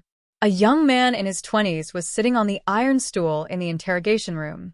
The man had a nose ring and earrings on his ears. He looked like a gangster. Although he was handcuffed, he was facing the sky with an unruly and sarcastic face. After entering the room, Wang Jianfeng said to the yellow-haired man, "We'll give you one last chance to confess. Are you going to tell us or not?" The yellow-haired man glanced at Wang Jianfeng and then at Nalan Wuxia, who was standing next to him. A trace of obscenity flashed in his eyes. Filthy Light said with a smile, "You brought such a beautiful policewoman to ask me. Are you trying to seduce me? If you let her sleep with me all night, I can consider telling you. You're courting death," Nalan Wuxia said. She raised her hand and was about to slap the yellow-haired man. Wang Jianfeng quickly stopped her. The yellow-haired man said arrogantly, "What? Don't you dare to hit me? I know you have no evidence now. You want to let me out in 24 hours. If you really hit me, I'll sue you." Before he finished speaking, a big slap suddenly hit his face. The yellow-haired man was dizzy and spat out a mouthful of blood mixed with his teeth. The yellow-haired man turned his head and saw a very handsome young man looking at him with a smile. The man was not wearing a uniform and did not look like a policeman. Wang Jianfeng did not expect Qin Haodong to be so hot-tempered. He quickly said, "Dr. Qin, don't be impulsive." When the yellow-haired man heard that Qin Haodong was a doctor, he immediately scolded, "Damn it, a little doctor dares to touch me. When I get out, I'll kill you." Before he finished scolding, Qin Haodong slapped him on the other side of the face. "Boy, although I'm not a policeman, I can send you to prison. Do you believe it or not?" The yellow-haired man glared at Qin Haodong. When he was about to say something, a trace of confusion flashed in his eyes, and he swallowed his words. "Tell me, where is your trading place tonight?" How many people are there? Qin Haodong asked the question that Wang Jianfeng had told him in advance. Nalan Wuxia and Wang Jianfeng looked at the yellow-haired man nervously. They did not know whether Qin Haodong's hypnosis tube worked. In an abandoned chemical plant in the western suburbs of Jiangnan City, we have a total of 12 people. The other party.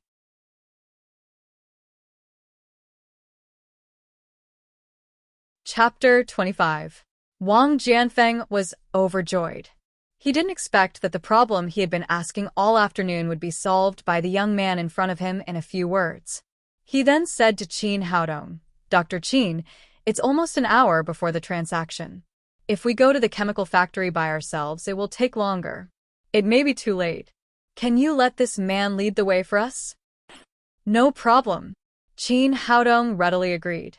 Although mind-bewitching would cause certain damage to the brain of the person being used for a long time, it was completely negligible for people like drug dealers. With the direction of action, the whole criminal police unit quickly operated. 20 fully armed criminal police got on 2 minibuses. Qin Haodong sat in the front with the yellow-haired boy and quickly rushed to the western suburbs of Jiangnan City. Under the leadership of the yellow-haired boy, Qin Haodong and others soon left the downtown of Jiangnan City and came to a very remote chemical factory. There were no other buildings or residents nearby. It looked extremely desolate. Even at noon, there were few pedestrians and vehicles passing by. It was indeed a perfect place for drug dealing. In order not to attract the attention of the other party, Wang Jianfeng directed the 2 minibuses to stop near a small forest. Then he said to Qin Haodong, "Dr. Qin, thank you for your help. The next action is too dangerous. You stay in the car. It can ensure your safety here." After that, he arranged for 2 young policemen to guard the yellow-haired boy. Including Qin Haodong, there were 4 people left. Nalan Wuxia threw the key of the Lamborghini to Qin Haodong. "Thank you. You can drive away when you get back. Come to me tomorrow, and I'll help you get a license plate." Qin Haodong glanced at Nalan Wuxia and found a red light flashing in her glabella. If it was an ordinary person, he wouldn't have noticed Nalan Wuxia's abnormality at all. But Qin Haodong had the powerful spirit of Emperor Greenwood and was very proficient in divination. He immediately realized that the red light was the manifestation of great danger. In Chinese, it was a bloody disaster. What's going on? This girl was fine when I was in the criminal police unit.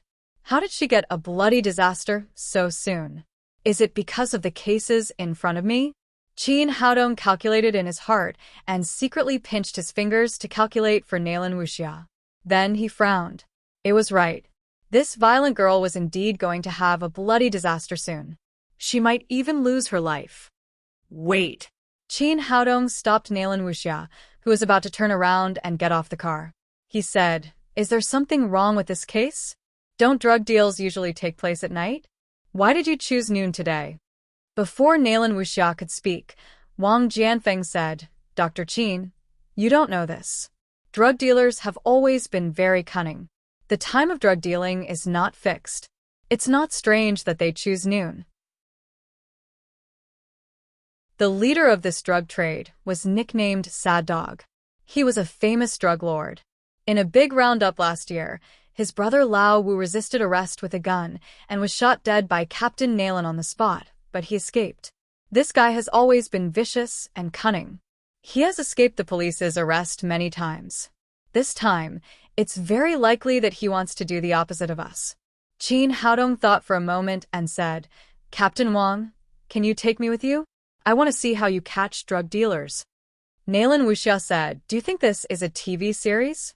You can just follow them and watch the fun. Those drug dealers are very cruel and have guns in their hands. You'd better stay in the car." Although she had just seen Qin Haodong's magical means in the interrogation room, she didn't think that he could deal with the drug dealers with guns in their hands. No matter how powerful the other person was, he could not be more powerful than a bullet. Wang Jianfeng also said, "Yes, Dr. Qin. It's safer in the car. Wait for us here." After that, he and Nalan Wuxia got out of the car with others and quietly went to the direction of the chemical plant. Looking at their backs, Qin Haodong slowly frowned.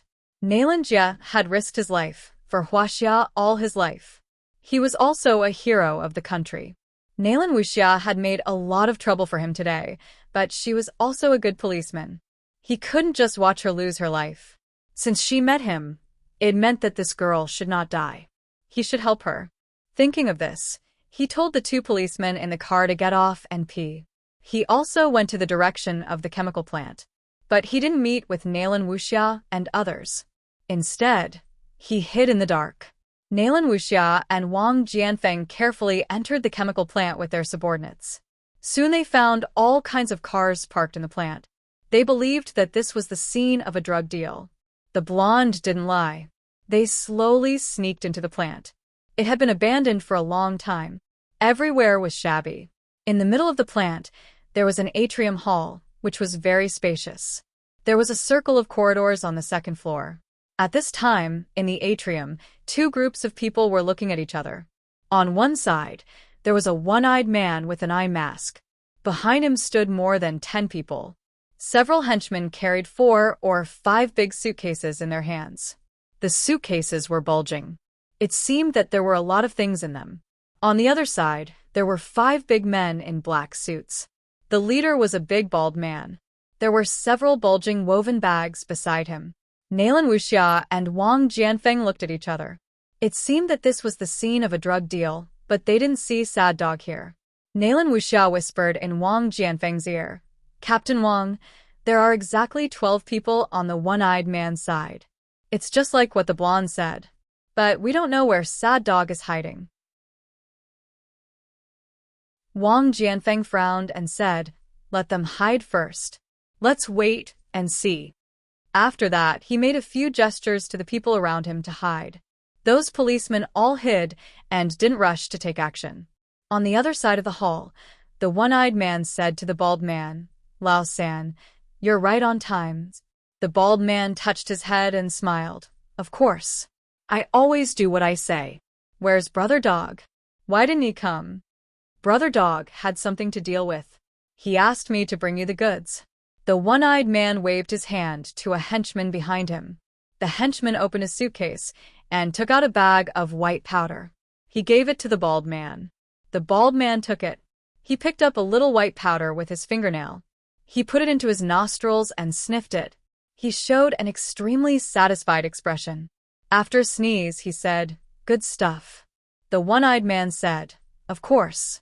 Brother Dog's goods are always good stuff. Did you bring the money?" Lao San, always give the goods at the same time. I never go back on my word." The bald man waved his hand. A henchman behind him opened a woven bag. It was full of pink huaxia currency. Nalan Wuxia said to Wang Jianfeng, "Captain Wang, they're about to do the deal. Shall we take action?" Wang Jianfeng gritted his teeth. "Whatever. There are so many goods. Let's take them down first. Sad Dog can't run away even if we catch them." After that, he made a gesture to the policemen around him. After receiving the order, these people immediately rushed out and surrounded the drug dealers who were trading. "Don't move. Policemen, don't move. Put your hands up." In a burst of angry shouts, Wang Jianfeng and his men quickly controlled the situation. They put the one-eyed man and the bald man in handcuffs. After taking control of the situation, Nalan Wuxia opened a woven bag and picked up a stack of banknotes. Her face suddenly changed. Only the first and the last two banknotes were real banknotes. The middle ones were all banknotes, not real money at all. She poured out the whole woven bag. All the notes were the same. They were all stacks of notes. On the other side, a policeman with small glasses was checking the drugs. Soon he shouted to Wang Jianfeng, "Captain Wang, this is flour. It's not drugs at all." What happened? Wang Jianfeng and Nalan Wuxia looked at each other. They both felt that something was wrong. Nalan Wuxia stepped forward and kicked the bald man's belly. She asked harshly, "Tell me, what happened?" Her kick was so powerful that the bald man immediately covered his belly and squatted on the ground. He shouted discontentedly, "Damn it. Why did you kick me like that? It's just a play. Why did you kick me so hard? Besides, the script is not like this. Why didn't you actors follow the script? It's so unprofessional." Play? "Who's acting with you?" Nalan Wuxia looked at the bald man in surprise and said, all right, don't pretend. It's 200 yuan a day. There's no need to risk your life. Open it for me. I don't want to play anymore." After the bald man said that, the one-eyed man and his men also shouted, "Yes, I don't want to play anymore. Open it for me." After saying that, these people struggled to stand up, but they were held down by the policeman next to them. "What are you doing? You can't do this. I don't want to play anymore." The one-eyed man shouted angrily at Nalan Wuxia and others. "Be honest. We are really policemen. Please cooperate." Wang Jianfeng shouted sharply, "Are you King sick? It's 200 yuan a day. Don't pretend to be a drama queen.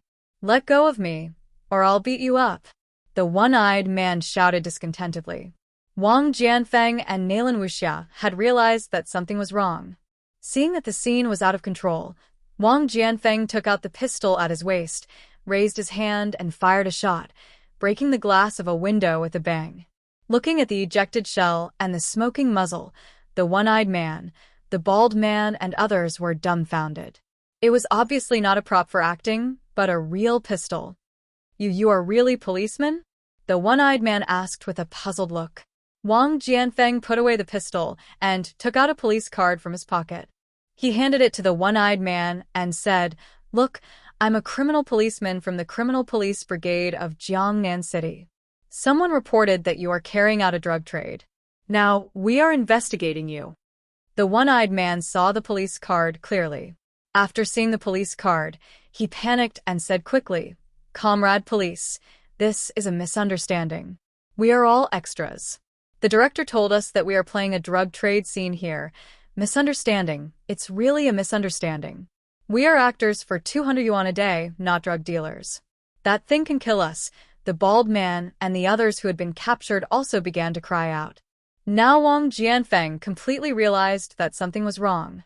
He shouted sharply, "Don't quarrel. Tell me one by one."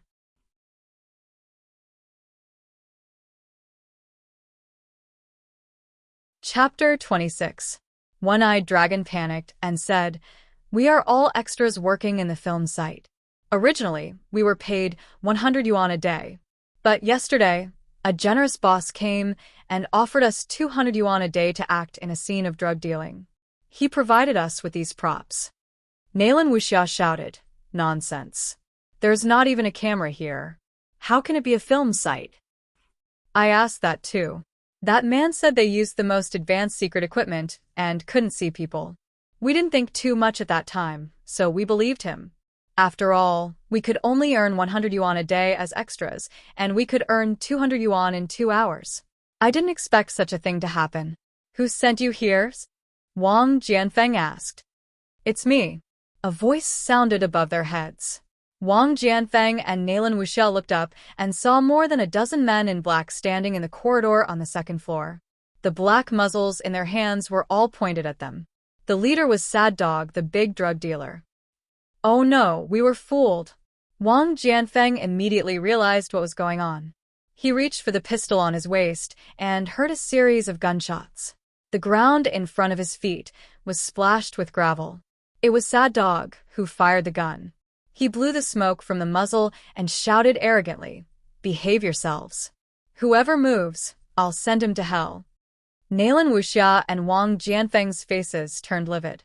Although they all had guns, they had no chance to use them in this situation. Wang Jianfeng was shocked.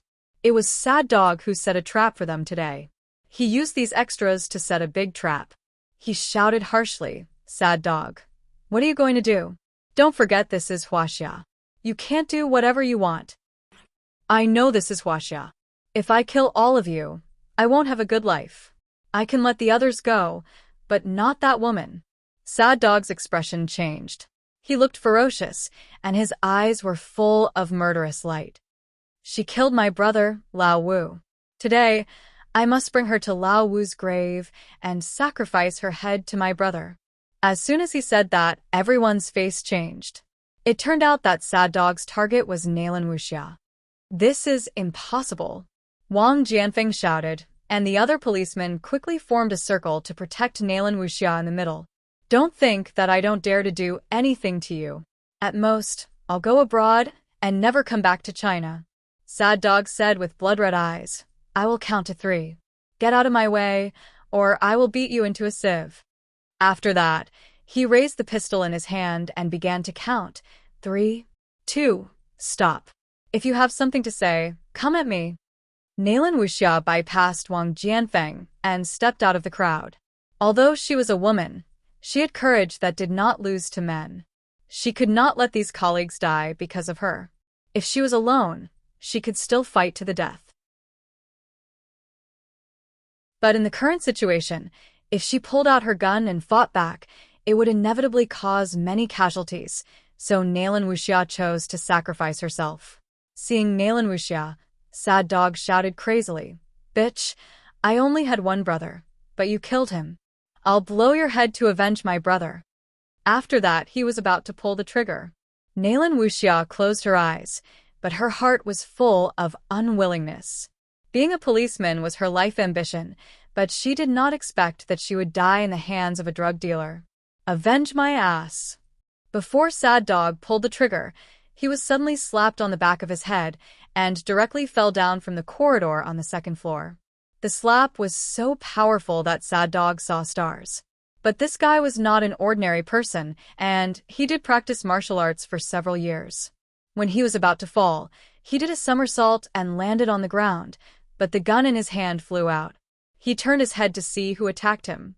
But before he could see clearly, he saw a huge foot in front of him, and then it fiercely stamped on his face.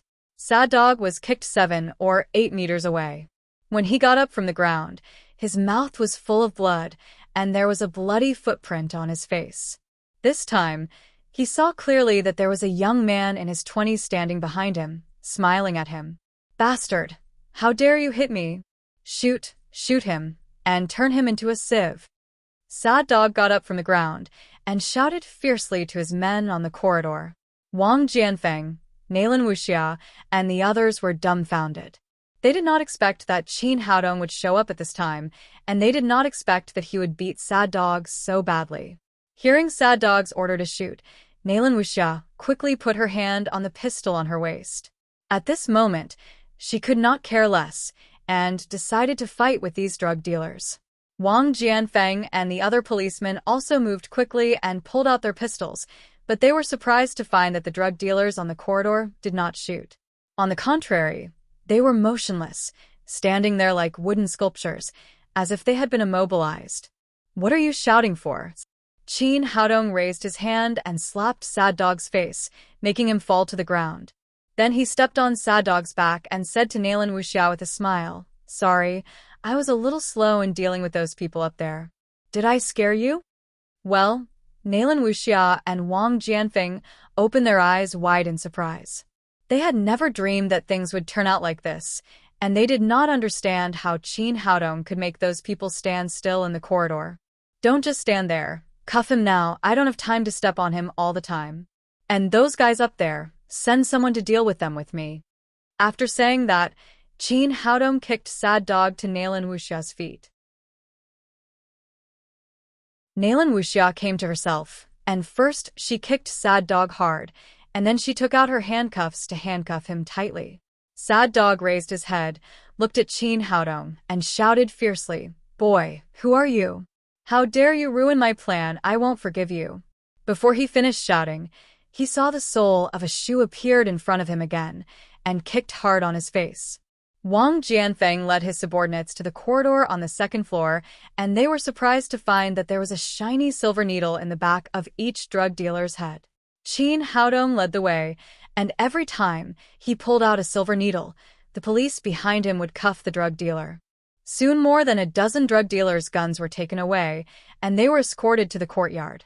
Things had been cleared up, and Wang Jianfeng ordered his subordinates to release those tricked extras, and then Sad Dog and his subordinates were escorted to the minibus outside. After returning to the criminal police unit, Wang Jianfeng started to interrogate those drug dealers. Nalan Wuxia took Qin Haodong to the Lamborghini. "Thank you for saving me." It was the first time for Nalan Wuxia to face death so closely, and she could not help palpitating when she recalled that feeling. She knew that if it had not been for this smiling young man in front of her, she would have reported to the King of Hell. How? "Do you want to marry me?" Qin Haodong said with a smile. "You?" Nalan Wuxia was apologizing sincerely, but Qin Haodong ruined the atmosphere. "Forget it. I'm just kidding. Who would dare to marry a female Tyrannosaurus like you? Don't take it seriously," Qin Haodong said as he got in the car. Before Nalan Wuxia lost her temper, he quickly started the car and left the criminal police unit with a roar of the motor. Bastard. Looking at the direction where the Lamborghini disappeared, Nalan Wuxia stamped her feet hard. For so many years, it was the first time for her to meet a man that she could not understand.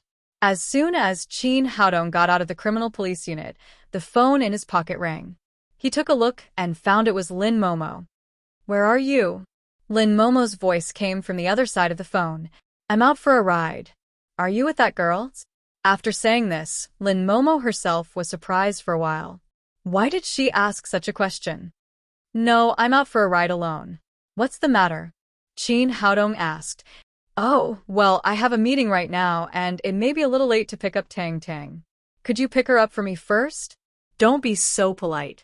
"Tang Tang is our daughter, and it's my duty to pick her up," Qin Haodong said with a smile. Lin Momo was speechless for a moment. What did he mean by our daughter? It sounded like she was your daughter. But Tang Tang did recognize Qin Haodong as her godfather, and he was right. She had no reason to refute him. After hanging up the phone, Qin Haodong found it was almost time to drive to Gold Branch Jade Leaf Kindergarten.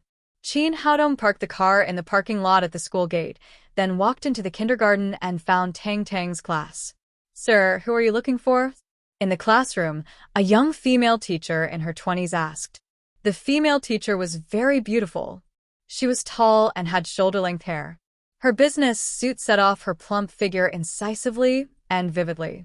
Qin Haodong was slightly surprised that such a beautiful woman was a kindergarten teacher here. He said, "Hello, teacher. I'm Tang Tang's father. I'm here to pick her up from school." Tang Tang's father? The female teacher looked at Qin Haodong in surprise and said, "Hello, sir. I'm Tang Tang's teacher, Wang Jiani. We've never met before, and I need to verify your identity with Tang Tang's mother." After saying that, she took out a mobile phone from her pocket and was about to call Lin Momo. "Miss Wang, don't call. You can't get through," Qin Haodong said.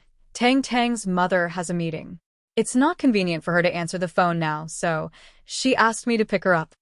Qin Haodong took out his mobile phone, found the call record between him and Lin Momo, and sent it to Wang Jiani.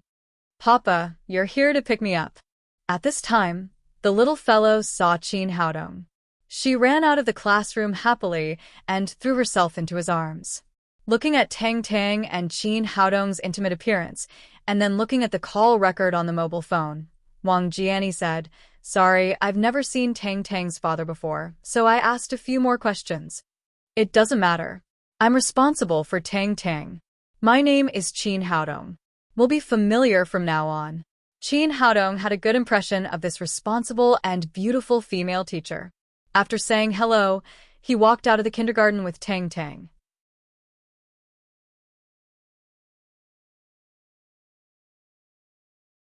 Chapter 27. He took a look at the people around him. The woman in the lead was Xiao Lily, who had wet her pants after being punished by him this morning. Next to her stood a man in his 30s, wearing a famous brand suit, looking extraordinary. Beside Xiao Lily and the man were more than a dozen strong men. They looked unfriendly, as if they would start a fight at any time. The little fellow didn't understand what was going on, but she recognized Xiao Lily as Xiao Leilei's mother. She greeted obediently, "Hello, Andes." Xiao Lily ignored the little fellow. She took the young man's arm and pointed at Qin Haodong. She shouted arrogantly, "Honey, this is the man who bullied me this morning. You must avenge me." The little fellow didn't expect Xiao Lily to react like that. She was a little scared. She quickly turned around and put her arms around Qin Haodong's neck. She stared at him and said, "I'm scared. Auntie is so fierce." Qin Haodong patted the little fellow's back and said, "Tang Tang, Daddy tells you that as long as Daddy is here, you don't have to be afraid of anything. Do you remember?" "Oh, I know. Papa is so powerful. Don't be afraid," the little fellow repeated in a childish voice. Qin Haodong nodded with satisfaction. In this world, no one could bully the daughter of the Emperor Greenwood. At this time, the young man looked at Qin Haodong, who didn't care at all, and said coldly, "Boy, did you bully my wife?" "Your wife?" Qin Haodong moved his eyes from the little fellow to the young man. He looked at him, then at Xiao Lily, and then at the man with a flat-top haircut on the young man's right side. Suddenly, a playful smile appeared at the corner of his mouth. Xiao Lily had the aura of both the young man and the flat-top haircut. It was obvious that she had an extraordinary relationship with these two men. And he could see that Xiao Leilei had no blood relationship with the young man at all.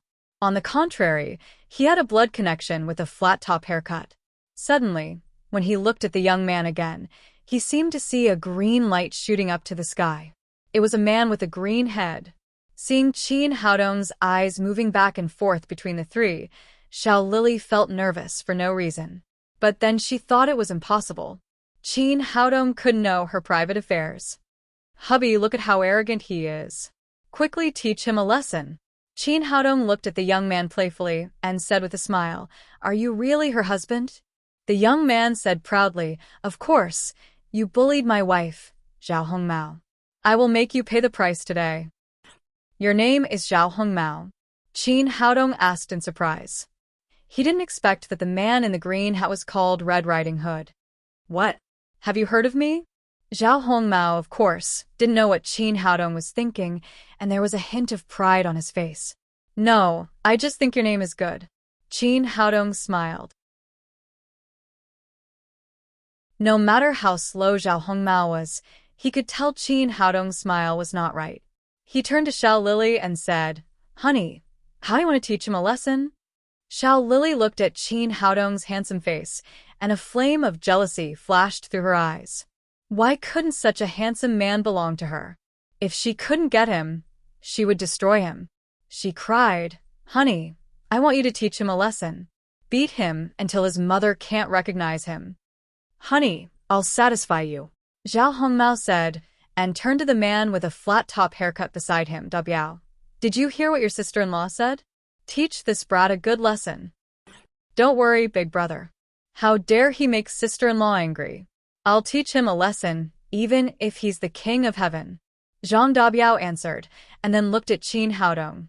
"Kid, don't blame me for being cruel. Blame yourself for offending my sister-in-law." The little fellow looked at the fierce Zhang Dabiao and said, "Papa, are they going to fight? Our teacher said that good kids don't fight." Qin Haodong said with a smile, "No, they are here to play games with me. Don't you like to watch football? Let them be the ball, and Papa will kick it, okay?" Okay. Tang Tang loves football the most. The little fellow clapped her hands excitedly. Seeing that Qin Haodong didn't even look at him, Zhang Dabiao was annoyed. "Kid, you're courting death."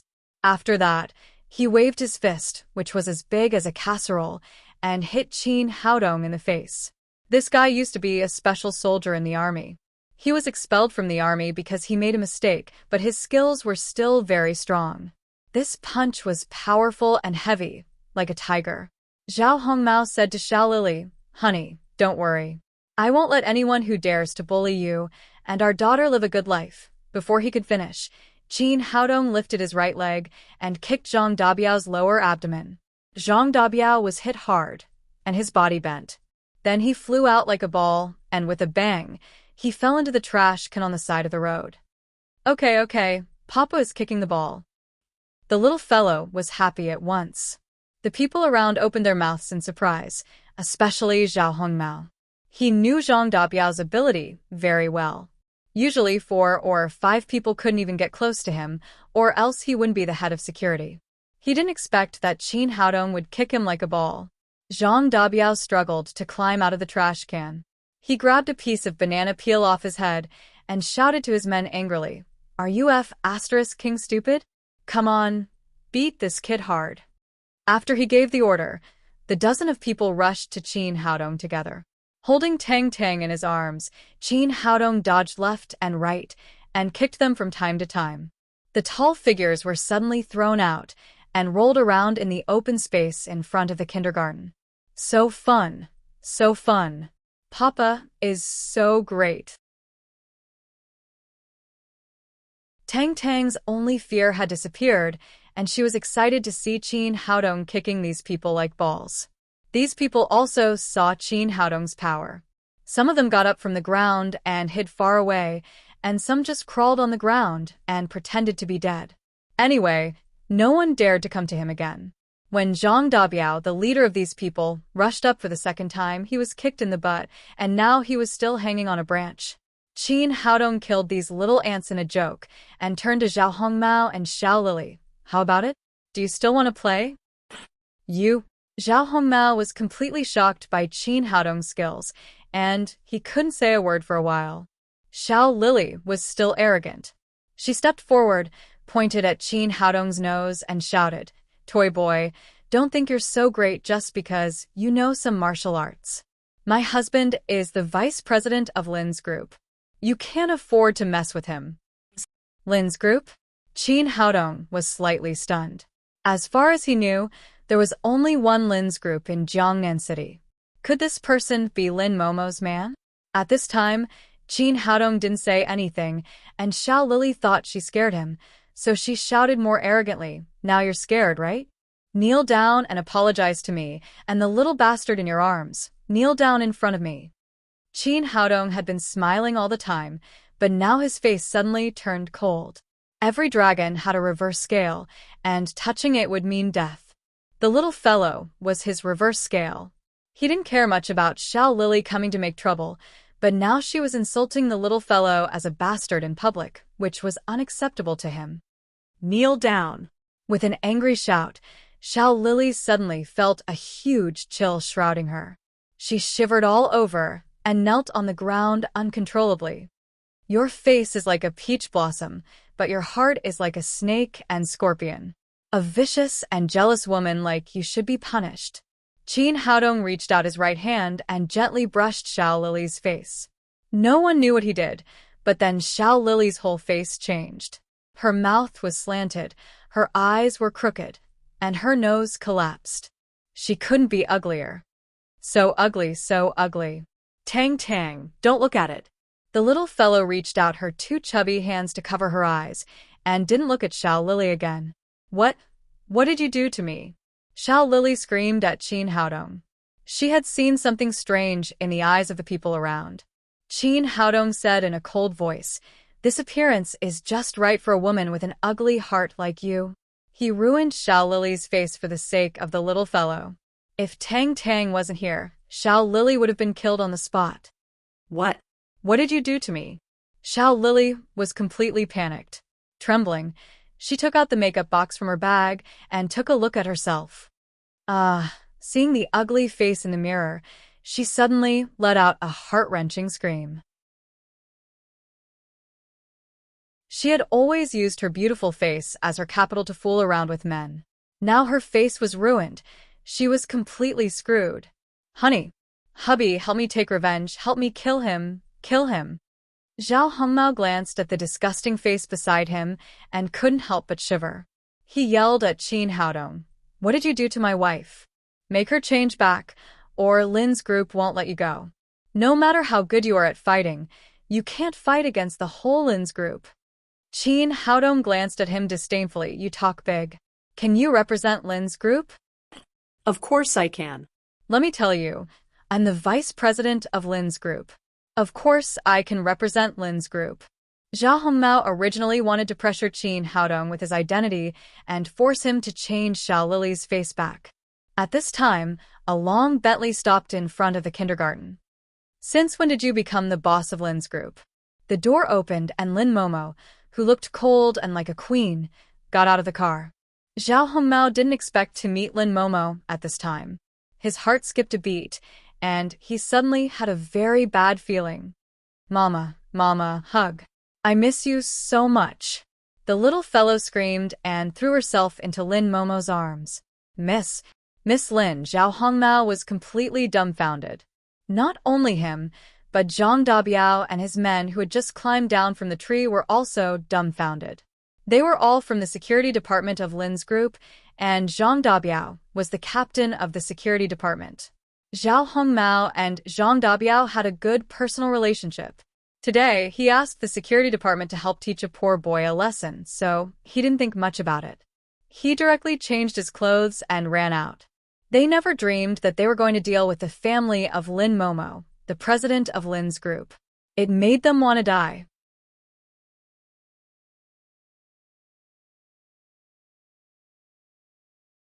Chapter 28. Zhao Hongmao was completely dumbfounded. He wanted to call the security guards to help his wife, but he didn't expect to meet Lin Momo. He didn't know how to explain. Zhang Dabiao and the others lowered their heads even more. They wanted to bury their heads in their pants. They knew they were in big trouble and might lose their jobs. "Mommy, I know." They didn't speak, so the little fellow began to say, "Zhao Lele's mommy asked them to beat Papa, but Papa kicked them like a ball. Zhao Lele's mommy said I'm a bastard, so Papa used a magic trick to make me so ugly." She turned her head and glanced at Xiao Lily. Then she quickly covered her eyes with her little hands. Her cute expression made the onlookers laugh. Lin Momo was slightly surprised after hearing the little fellow's words. She didn't expect the ugly girl in front of her to be Xiao Lily. She immediately understood what was going on. This woman must have come to make trouble for Qin Haodong. But they didn't know how powerful Qin Haodong was, so they were beaten up badly. "I'm sorry, President Lin. My wife didn't know they were your husband and daughter." Zhao Hongmao could only bow his head and apologize. At the same time, he felt very strange. Lin Momo was a famous iceberg beauty. He had never heard of her getting married. Why did she suddenly have a husband and daughter? In his opinion, the little fellow called Qin Haodong daddy and Lin Momo mommy, so they must be a family. Lin Momo couldn't explain it at the moment, and she didn't need to explain it to Zhao Hongmao. "Your wife called my daughter a bastard?" Her originally ice-cold face was now covered with a layer of frost. She had always hated it when others called the little fellow a wild child or a bastard. I'm sorry, President Lin. I'm really sorry. We really didn't know she was your daughter. Although Zhao Hongmao had a backer, it was obvious that he was in the wrong today, so he had to bow his head and apologize again. Vice President Zhao, the security department belongs to the company. It's not your private property. You can use it at will to fight for your wife. Lin Momo said coldly, you used your power and caused a great loss and negative impact to the company. Now you're suspended. Then she turned to look at Zhang Dabiao and the others. From today on, you are no longer employees of Lin's group. Go back and pack up and get lost. Lin Momo looked very serious and angry, but she was very happy. Zhao Hongmao's father, Zhao Zhongchen, was a director of Linji Group and a major shareholder of the company. For a long time, Zhao Hongmao had relied on Zhao Zhongchen's power to fight for power with Lin Momo and often made trouble for her. Today, she finally had something on him to teach him a lesson. At the same time, Zhao Hongmao was in charge of the security department. Zhang Dabiao and the others were also his direct subordinates. Today, they were all cleared out. In other words, Qin Haodong had inadvertently helped Lin Momo accomplish what she had wanted to do for a long time. Zhang Dabiao and those security guards knew that there was no turning back today. They could only accept their bad luck and ran away with their tails between their legs. Zhao Hongmao sighed and said, President Lin, I admit what happened today, but please show mercy to your husband and let my wife go this time. Xiao Lily knew that she was in big trouble today, but she couldn't care about anything else. She begged Qin Haodong, please, I know I was wrong. Please let me go this time. Change my face back. Qin Haodong snorted and ignored her. She dared to call Emperor Greenwood's daughter a bastard. It was a great kindness that he didn't kill her. Seeing that Qin Haodong ignored her, Zhao Hongmao's face changed again. He said, boy, it's a big crime to ruin someone's face. I'll call the police and arrest you. Qin Haodong smiled and said, you can call the police anytime. But I advise you to take your daughter to the hospital for a DNA test first. What do you mean? Qin Haodong said, don't you know what I mean? You're a poor girl. I'll give you some advice today. You'll understand everything when you get the DNA test. Zhao Hongmao immediately turned his head to look at Xiao Lily. He had been confused for a long time. Why didn't his daughter look like him? He became suspicious after hearing Qin Haodong's words. Honey, you can't listen to him. Lele is your daughter. There's no need for a test, you bitch. Come back with me first. Zhao Hongmao turned his head and left. He was going to take his daughter to do a paternity test. Xiao Lily didn't have time to look for Qin Haodong anymore. She followed him in a hurry. She knew very well whose daughter it was. If the test was done, it would be over. After they left, the onlookers also left gradually. Papa, you're so awesome. I love you. The little fellow gave Qin Haodong a wet kiss on his cheek. Haodong, be careful. You ruined that woman's face. If she calls the police, it'll be very troublesome. Lin Momo showed a worried look. It doesn't matter. Her face is congenital no matter which hospital she goes to for a test. It's useless to call the police. Qin Haodong didn't care. He said to Lin Momo with a smile, I got a new car today. Shall I take you and Tang Tang for a ride? Great. Great. I want to see Papa's new car. The little fellow became spirited immediately. Lin Momo asked, where's your new car? Qin Haodong pointed to the Lamborghini Centenario parked on the side and said, right there. At this time, 6 or 7 car enthusiasts were surrounding the Lamborghini and discussing its superior performance.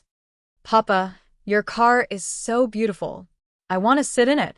The little fellow also liked Lamborghini very much. Lin Momo couldn't help frowning. She said to Qin Haodong with a cold face, is this a gift from that woman? Sort of. Qin Haodong was about to continue explaining when he heard Lin Momo said, why are you like this? If you need money, you can tell me. Why did you do this? What's wrong with me? Looking at Lin Momo's indignant face, Qin Haodong realized that the child's mother must have misunderstood that he was a gigolo. You think I'm a kept woman? Isn't it? If not, who would give you such an expensive car? Don't think I don't know that this is a Lamborghini Centenario. The price is at least 40 million yuan. It seems that the little rich woman is willing to spend money on you. Lin Momo was inexplicably indignant. Even she didn't realize how emotional she was. You misunderstood me. It's my patient who came here today. The car is paid by their family. I earned it with my ability. Qin Haodong said with a smile. Even if someone wants to keep me, they can't afford it. My price is very high. If you want to keep me, I can give you a 20% discount. Lin Momo was relieved as if a stone had been put down. The Lin family could give Qin Haodong a villa. Naturally, other families could also give him a car. Her expression eased a lot. She rolled her eyes at Qin Haodong and said, You're so smug. Who wants to keep you? I want to keep Papa.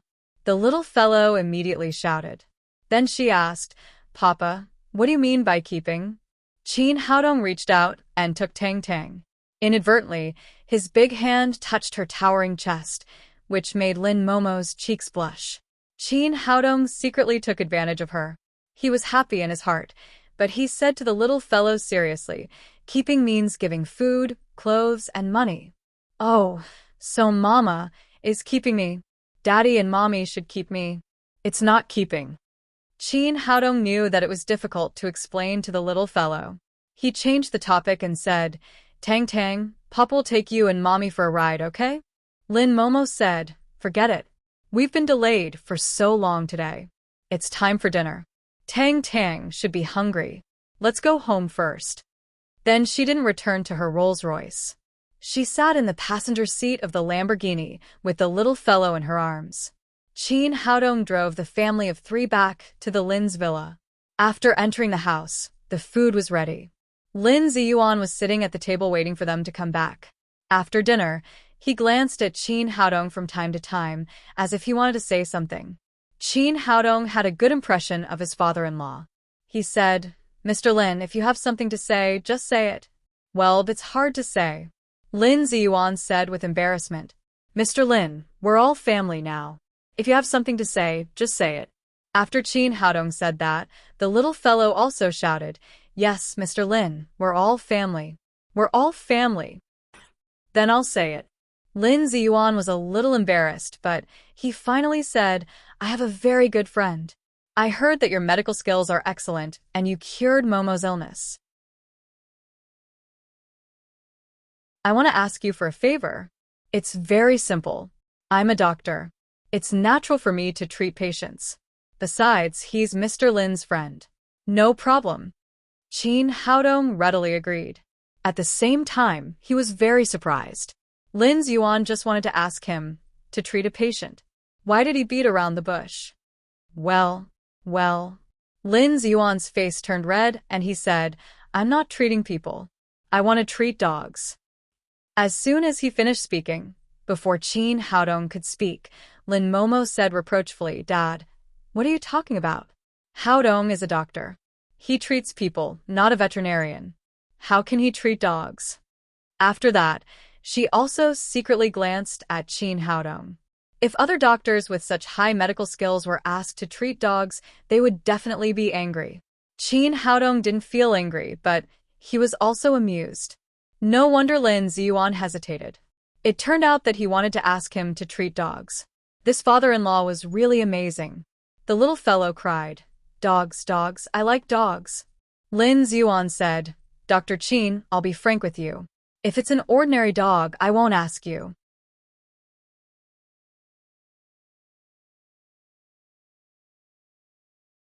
Chapter 29. Lin Ziyuan said, My old friend is called by Zipping. He runs a large dogfighting ring and is the famous dog king in Jiangnan City.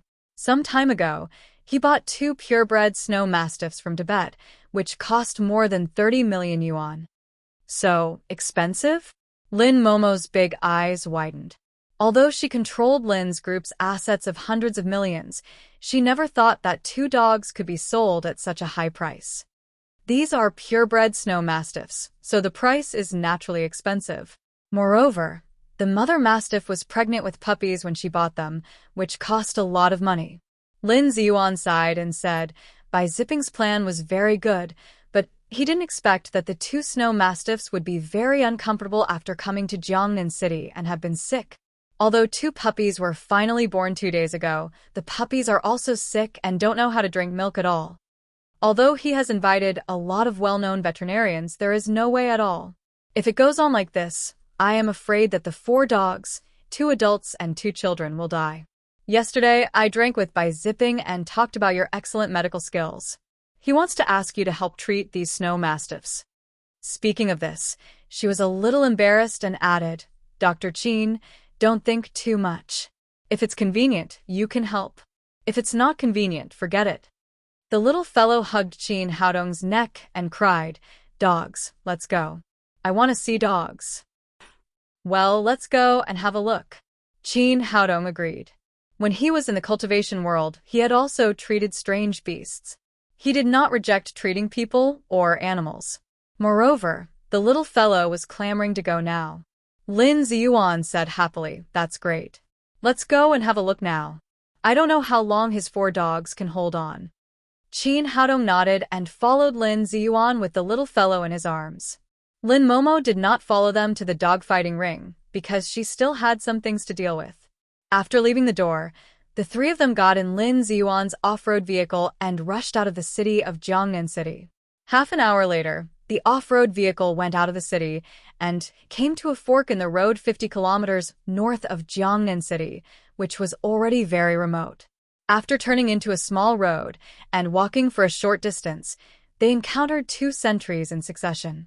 One was checking the license plate, and the other was checking the trunk.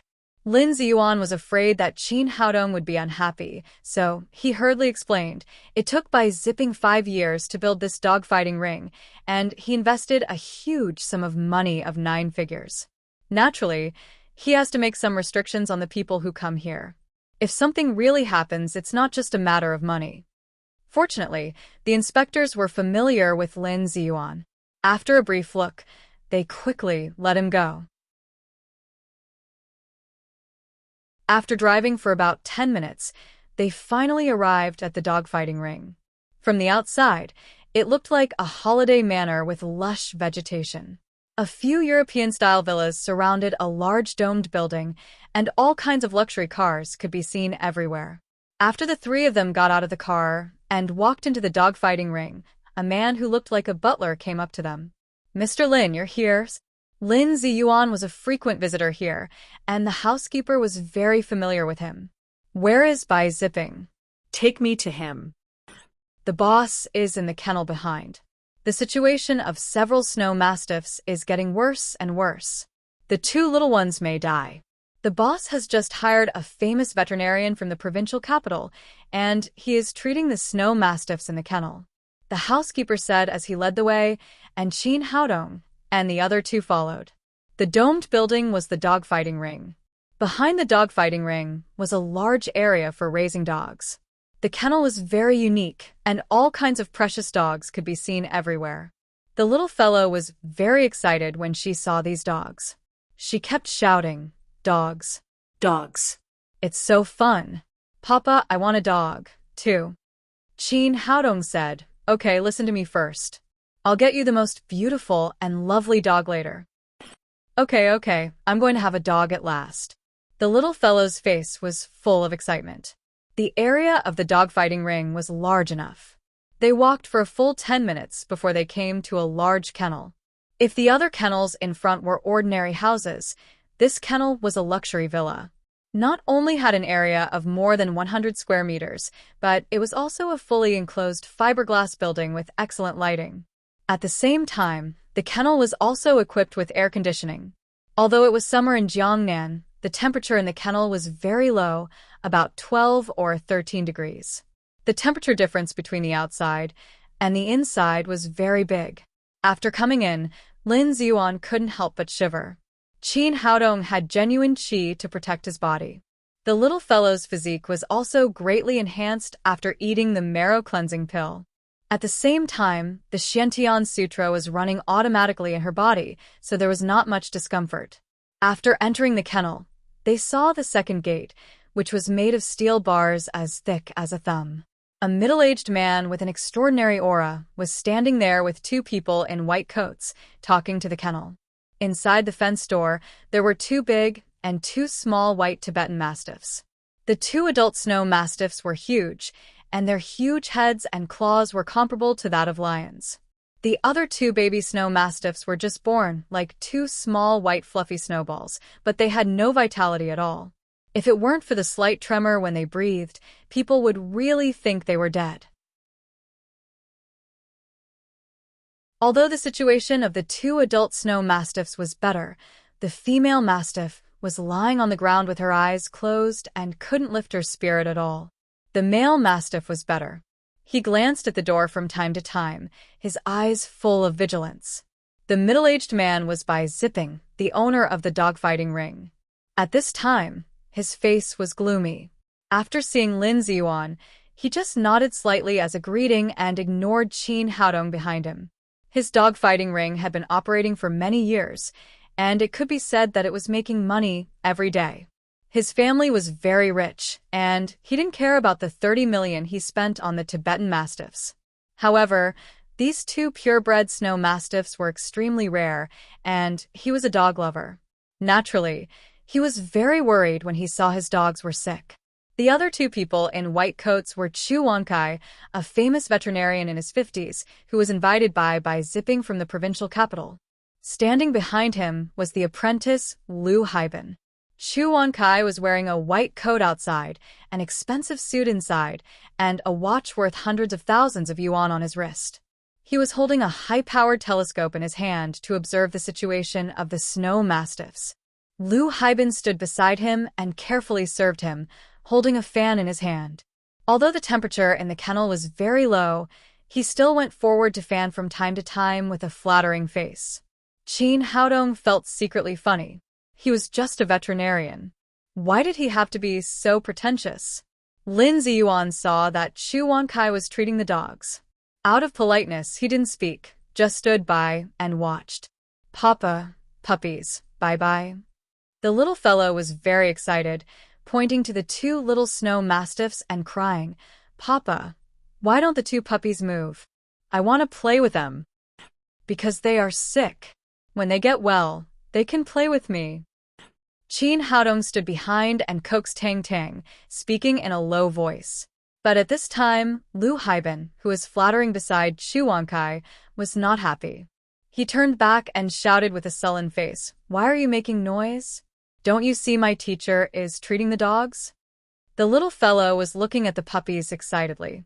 She was startled by Lu Haibin's voice and quickly hugged Qin Haodong's neck. Papa, you are so fierce, the little fellow said with a little nervousness. Tang Tang, don't be afraid. Didn't I tell you that as long as Papa is here, you don't have to be afraid of anything?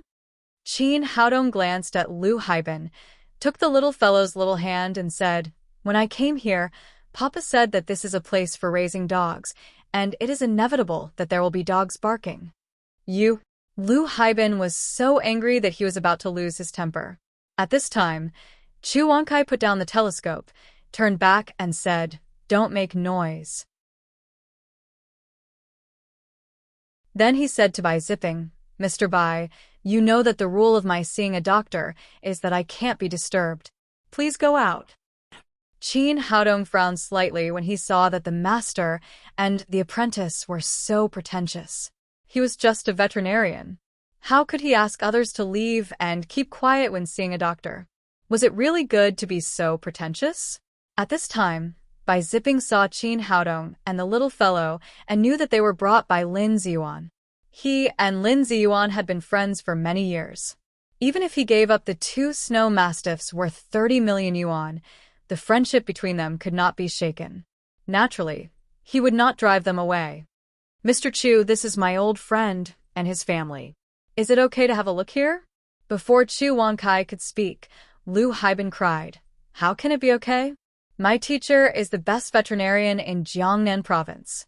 What if someone secretly learns his medical skills? Chu Wankai said arrogantly, Mr. Bai, if you can't meet my conditions, then I won't see this disease. There is a long line of people asking me to see a doctor. Bai Zipping frowned slightly. He really didn't want to talk nonsense with these two people. He said, I will add 50,000 yuan to the consultation fee. Is there any problem? Oh. That's no problem. I can still overcome this little difficulty. Chu Wankai immediately agreed, as if he had changed into a different person. Then Dr. Chu, please see my dogs as soon as possible. Bai Zipping said lightly. As a businessman, he had seen many profit-seeking villains like Chu Wankai and Lu Haibin, so he was not surprised. Moreover, Chu Wankai was indeed a little famous in the veterinary industry. It was said that many people's pets were cured by him. Chu Wankai said, I have already seen that these two snow mastiffs are sick because of the heat in their bodies. Tibet is a very cold area, but it is very hot in Jiangnan province. People can't adapt to the climate, let alone these two dogs. Can they be cured? Bai Zipping asked. These days, many veterinarians came to see him. Basically, they all said that the Tibetan mastiffs were not adapted to the climate and the heat in their bodies, but there was no way to cure them. Chu Wankai said proudly, Of course, I can cure them. I am the best veterinarian in Jiangnan province. Later, I will give the two adult snow mastiffs some medicine and they will be cured soon. But the two newborn pups are too weak to be treated with medicine, so I can only give up. Hearing that Chu Wankai could save the two adult snow mastiffs, Bai Zipping was slightly relieved. As long as the two older ones could be saved, the younger ones could be reborn in the future. Then I will have to trouble Mr. Chu. Chu Wankai took 2 injections from Lu Haibin and gave them to Bai Zipping. He said, Ask your dog trainer to inject the 2 Tibetan mastiffs immediately, and they will be effective soon.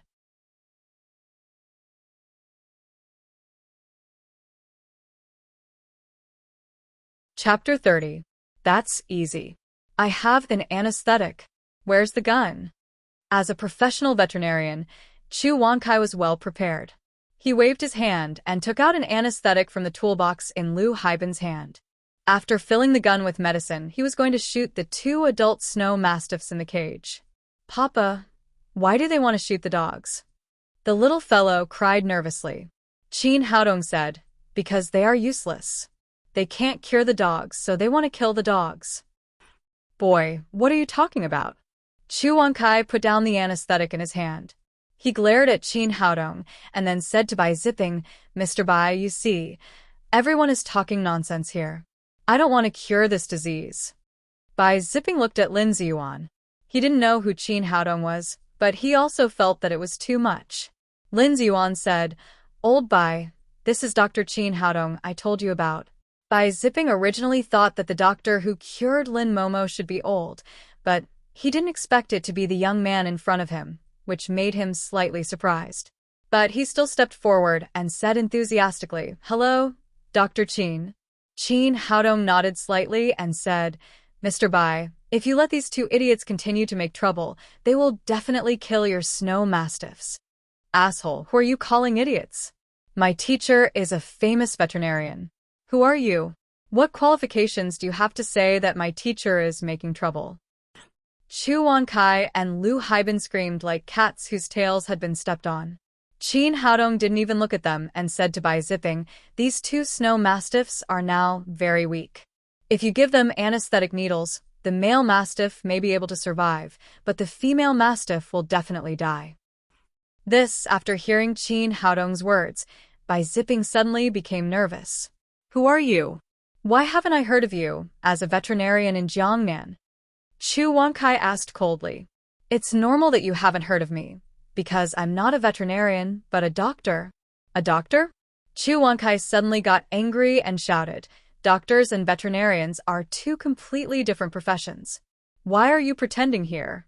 Even if you are a famous doctor, you can't treat dogs. Qin Haodong said disdainfully, Don't look at others with your useless eyes. Whether it's a doctor or a dog, there are many similarities. It's just that you don't understand. Seeing that the young man in front of him was not a veterinarian, Chu Wankai immediately became confident and shouted to Bai Zipping, Mr. Bai, I won't treat this disease. Qin Haodong knew very clearly that the old man just wanted to threaten by zipping. He sneered and said, "It's better if you don't cure them. Otherwise, these snow mastiffs will be killed by you."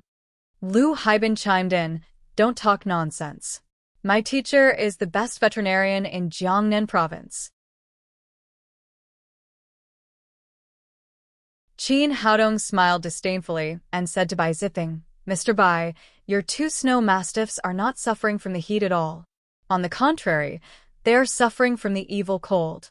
If you let this idiot inject the medicine to clear the heat and remove the fire, these two snow mastiffs will die." "What a joke. It's a big joke," Chu Wankai shouted. "Boy, what do you know? Tibetan mastiffs live in Tibet, which is a very cold area. Even -60 or 70 degrees Celsius is not a problem. How can the cold evil enter their bodies? Even if you talk nonsense, you should have some common sense, okay?" Bai Zipping also frowned slightly. It was common sense that ordinary people knew that Tibetan mastiffs were afraid of heat and cold.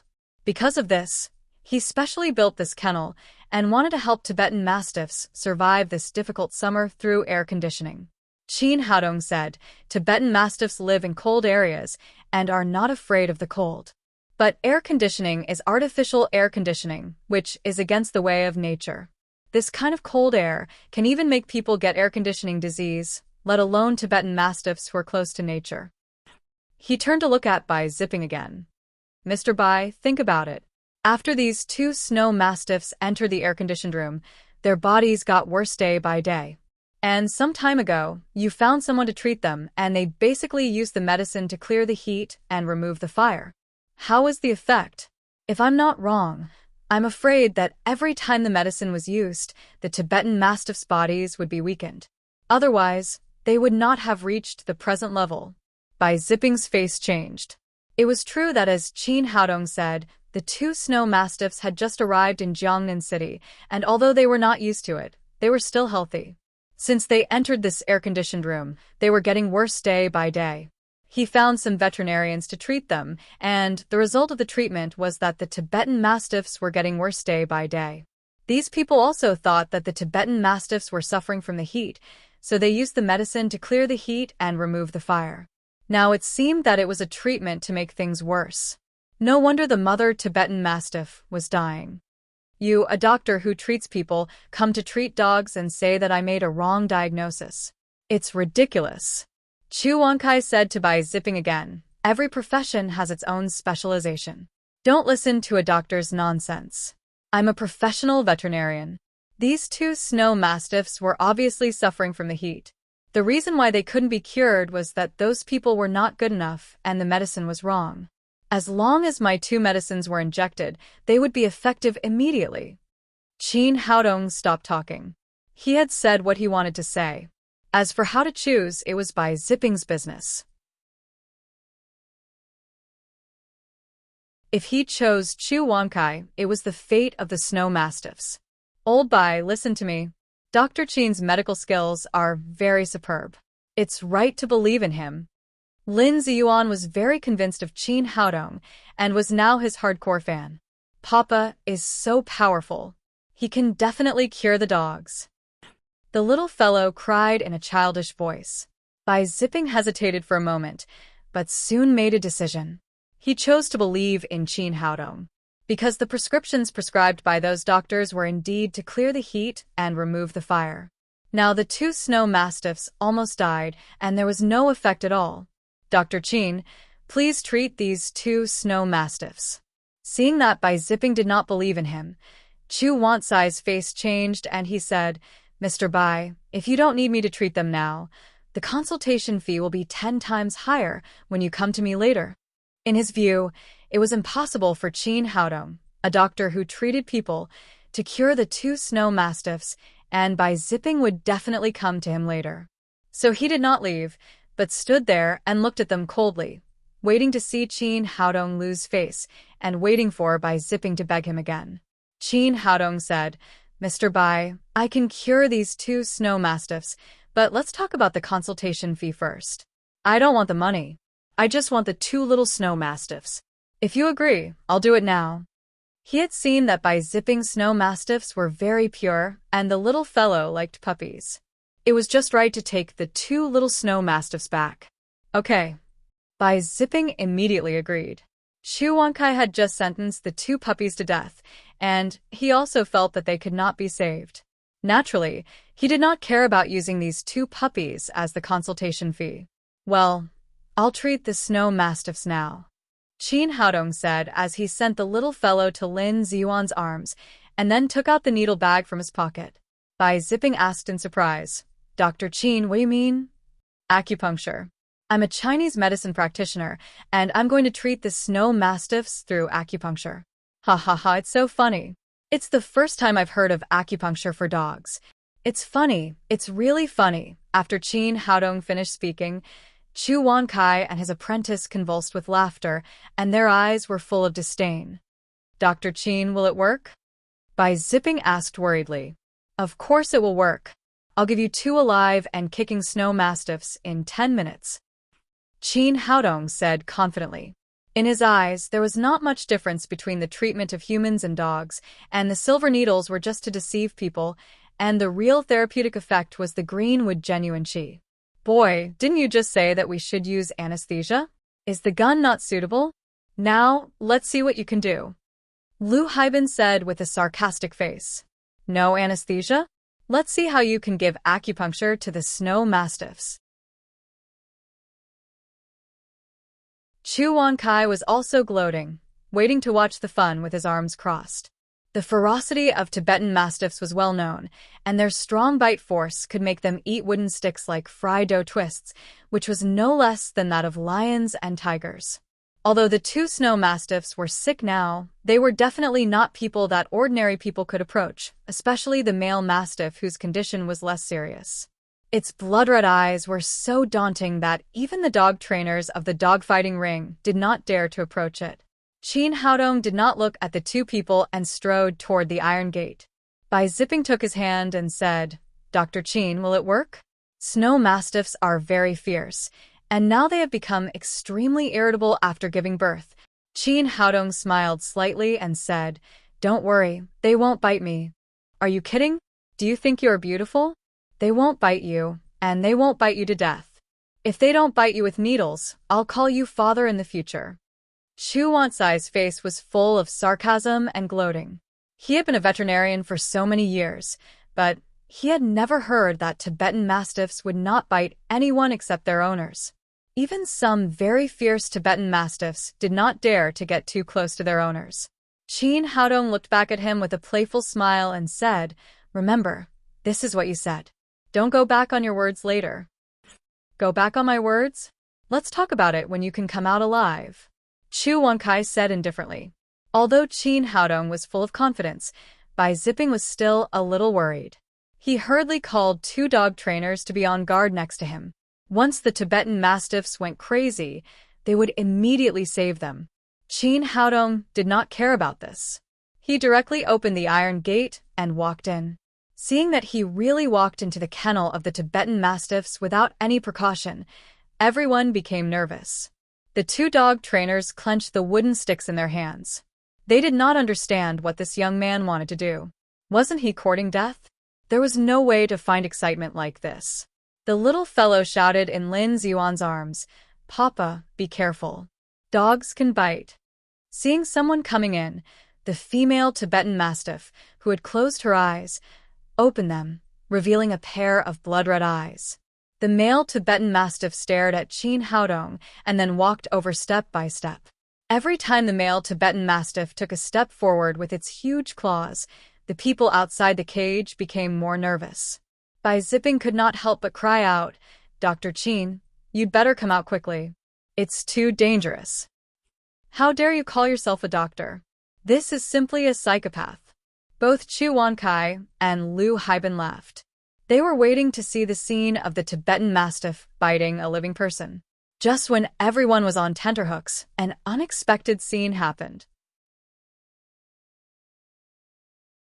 The huge male Tibetan mastiff came to Qin Haodong, first shook its tail, and then obediently lay in front of Qin Haodong.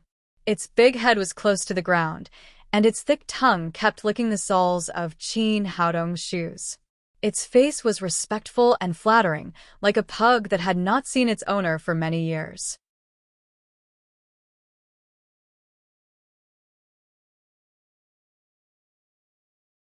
Chapter 31. Chu Wankai and Lu Haibin's eyes almost bulged out of their sockets. They couldn't believe what they saw. What the hell, what's going on?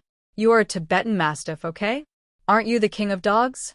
Aren't you ferocious beyond compare? Didn't you just give birth to a pup and have a bad temper? How come you start to lick the soles of others' shoes in the blink of an eye? And what's with your eyes? Your face is full of respect and worship, and your saliva is so long that you can't wait to lick the soles of others' other shoes. Can you have a little moral integrity? Bai Zipping and the two dog trainers were also stunned. They had seen the fierceness of these two snow mastiffs, which were strong enough to rival tigers and leopards. They never dreamed that such a situation would happen. They rubbed their eyes hard to make sure that they were not wrong. In the kennel, Qin Haodong impatiently kicked the male mastiff away and shouted, "Get down! You've dirted my shoes." After hearing this, the male mastiff immediately bent down obediently in front of Qin Haodong, extremely obedient. Qin Haodong had the powerful spirit of Emperor Greenwood. Instinctively, the two snow mastiffs had already felt his strength and could not resist at all. At the same time, Qin Haodong expressed his idea as soon as he came in that he was here to treat them. The two snow mastiffs naturally wanted to please him, so how could they attack him? He took out the silver needles from the needle bag and pierced more than a dozen silver needles into the body of the snow mastiff in the blink of an eye. Then he used the Greenwood genuine qi to help the snow mastiff sort out the blocked blood vessels in its body. 5 minutes later, Qin Haodong took back the silver needles from the male mastiff. At this time, the male mastiff was completely different from the depression just now. It was full of vigor, like a lion looking up to the sky, and roaring, which made the kennel tremble. The people outside the kennel just closed their mouths and opened them again. It was incredible, unexpected that the male mastiff was cured so quickly. Chu Wankai licked his dry lips. He had been a veterinarian for so many years, but he had never seen such magical medical skills. Was he still a human? Behave! What are you yelling for? Qin Haodong kicked the male mastiff away and walked toward the female mastiff. Generally speaking, a female mastiff's mood was more unstable after giving birth, but this female mastiff was not much different from the male mastiff when she saw Qin Haodong. Her face was full of flattery and respect. Although her weak body could not stand up, her big tail was still wagging. Like before, Qin Haodong once again helped the female mastiff with silver needles. Maybe because the female mastiff's body was weak, it took a little more time. After about 7 or 8 minutes, he withdrew the silver needles. As the silver needles left her body, the female mastiff jumped up from the ground. She first hugged Qin Haodong's feet to please him, then bit his trouser leg and dragged him to the two little ones. It was obvious that it wanted Qin Haodong to save the two dying little snow mastiffs. The two little snow mastiffs had just been born and had not eaten a mouthful of milk. Their bodies were extremely weak, and it would be much more troublesome to treat them. Finally, Qin Haodong took out a marrow-cleansing pill, broke it in half, and fed it to the two little guys. Although the marrow-cleansing pill was precious, these two little snow mastiffs would be her playmates and bodyguards in the future, so it was necessary to invest a little. After feeding them the marrow-cleansing pill, Qin Haodong used Greenwood genuine qi to help the two little snow mastiffs comb the meridians and accelerate the absorption of the medicine. Soon, the two puppies, who had just been dying, stood up from the ground and opened their eyes. Bai Zipping was stunned outside and couldn't understand what was going on. Generally speaking, it took 7 days for puppies to open their eyes, but these two little snow mastiffs were only born 2 days ago. Well, I've saved your children, but I'm going to take them away. Qin Haodong patted the head of the female mastiff and the male wolf, then picked up the two little snow mastiffs and walked out of the kennel. Although the two snow mastiffs showed reluctance in their eyes, they just rubbed their heads on Qin Haodong's legs, as if they knew that it was the best way out for them to be taken away by him. "Papa, dogs, I want to play with dogs," the little fellow shouted excitedly outside. Seeing his daughter happy, Qin Haodong simply did not close the iron gate of the kennel and directly brought out the 2 adult snow mastiffs. Seeing such 2 big guys out of the cage, the others all retreated, including the 2 dog trainers who were nervous. It was known that when the adult Tibetan mastiffs went crazy, 10 people could not stop them. Qin Haodong first put the 2 little snow mastiffs on the ground, and then took the little fellow from Lin Ziyuan's arms. Looking back at the 2 lion-like snow mastiffs, he said, "It's inconvenient for you 2 to have no names. From today on, you'll be called Big White and Little White." He reached out and patted the male mastiff. "Your name is Big White." Then he patted the female mastiff. "Your name is Little White." The 2 snow mastiffs seemed to understand his words and kept wagging their tails, as if to agree. "This is my daughter. You 2 have to play with her, do you hear me?" After hearing this, Big White and Little White immediately went forward and stuck out their big tongues. They licked the little fellow's little feet, and the little fellow immediately giggled, and the little fear had disappeared. Qin Haodong simply put the little fellow on the back of Big White. The little fellow grabbed the long hair on Big White's neck and giggled. Doggy run. Doggy run. The little fellow excitedly patted Big White's back, which made other people's hair stand on end. This was the Tibetan Mastiff that everyone was afraid of, but it was ridden as a horse. Big White did not show any dissatisfaction. He walked around with the little fellow, and Little White followed closely, as if he was afraid that the little fellow would fall down. "Dr. Qin, is this okay? Is it a little dangerous?" Seeing the little fellow playing with the 2 snow mastiffs, Lin Ziyuan was still a little worried. After all, Big White and Little White could easily swallow the little fellow with their mouths. "It's okay. These 2 guys are very smart." Qin Haodong was not worried. The 2 snow mastiffs were very intelligent, and it was impossible for them to hurt the little fellow. At this time, he looked up and saw Chu Wankai and Lu Haibin slowly moving towards the door of the kennel. He said happily, "You 2, where are you going?" Seeing that Qin Haodong had saved the 4 snow mastiffs, Chu Wankai knew that he would not have a good time if he stayed here. He wanted to sneak away, but he did not expect to be discovered by Qin Haodong. "It's all right here. We should go back," Chu Wankai said embarrassedly. "How could it be all right?" Qin Haodong looked at him playfully and said, "Dr. Chu just said that as long as I am not bitten to death by the Tibetan mastiffs, you will call me father. You won't forget it so soon, will you?" This, Chu Wansai's old face turned red. He did say that, but he could not open his mouth to call a young man in his 20s father. He said embarrassedly, "Dr. Qin, it's all a joke. We don't have to take it seriously, right?" "So, Dr. Chu likes to joke very much?" Qin Haodong said with a smile. Yes. "Yes, I like to joke."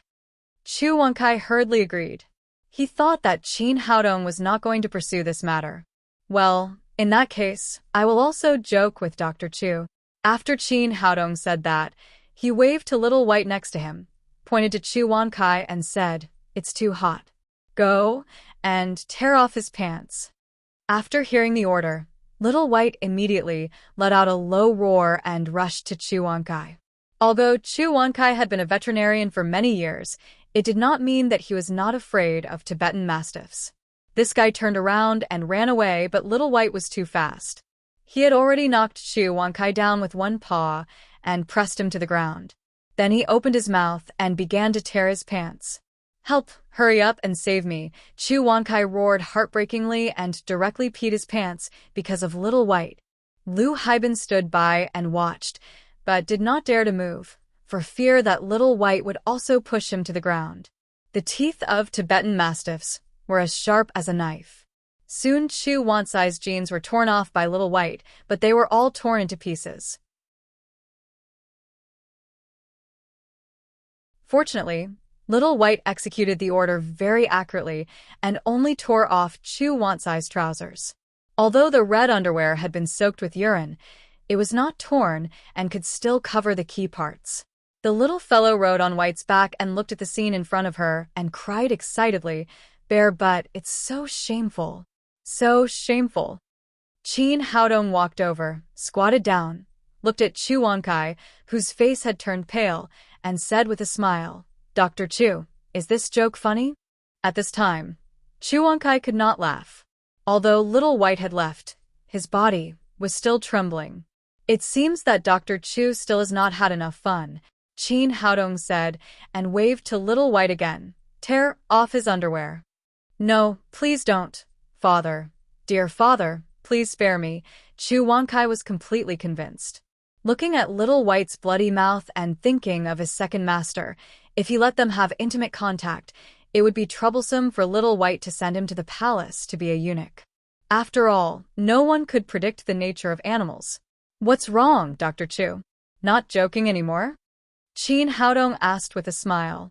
"No, I won't. I won't joke anymore." Chu Wankai was taught a lesson and became obedient. "Then get out of here. Don't pollute the environment here." Chu Wankai felt as if he had been pardoned. He got up from the ground and was about to run, but he was just scared by little White and his legs were weak. He struggled for a few times but failed to stand up. Lu Haibin hurried over to support him, and the two ran out of the kennel in fear. After they left, Bai Zipping stepped forward and said to Qin Haodong, "Dr. Qin, your medical skills are really amazing. I'm convinced." As he spoke, he took out a bank card from his pocket and said, "There are 200,000 yuan in this card. Please accept it, Dr. Qin." Qin Haodong said, "Mr. Bai, we have agreed that the 2 little Tibetan mastiffs are the medical fees. I can't accept this money." "It doesn't matter. You can take the 2 puppies and this money. Let's be friends in the future." Bai Zipping was a very shrewd businessman and had already seen the potential value of Qin Haodong. With such amazing medical skills and such magical dog training skills, it was definitely worth his 120% sincerity to make friends with him. "Well, I'll accept it," Qin Haodong said, and took the bank card. He really needed money now. In the future, when he took the little fellow out to play, he couldn't only carry 1 coin in his pocket. "And Dr. Qin, this is the top VIP card of our dogfighting ring. You can come here to play at any time with it."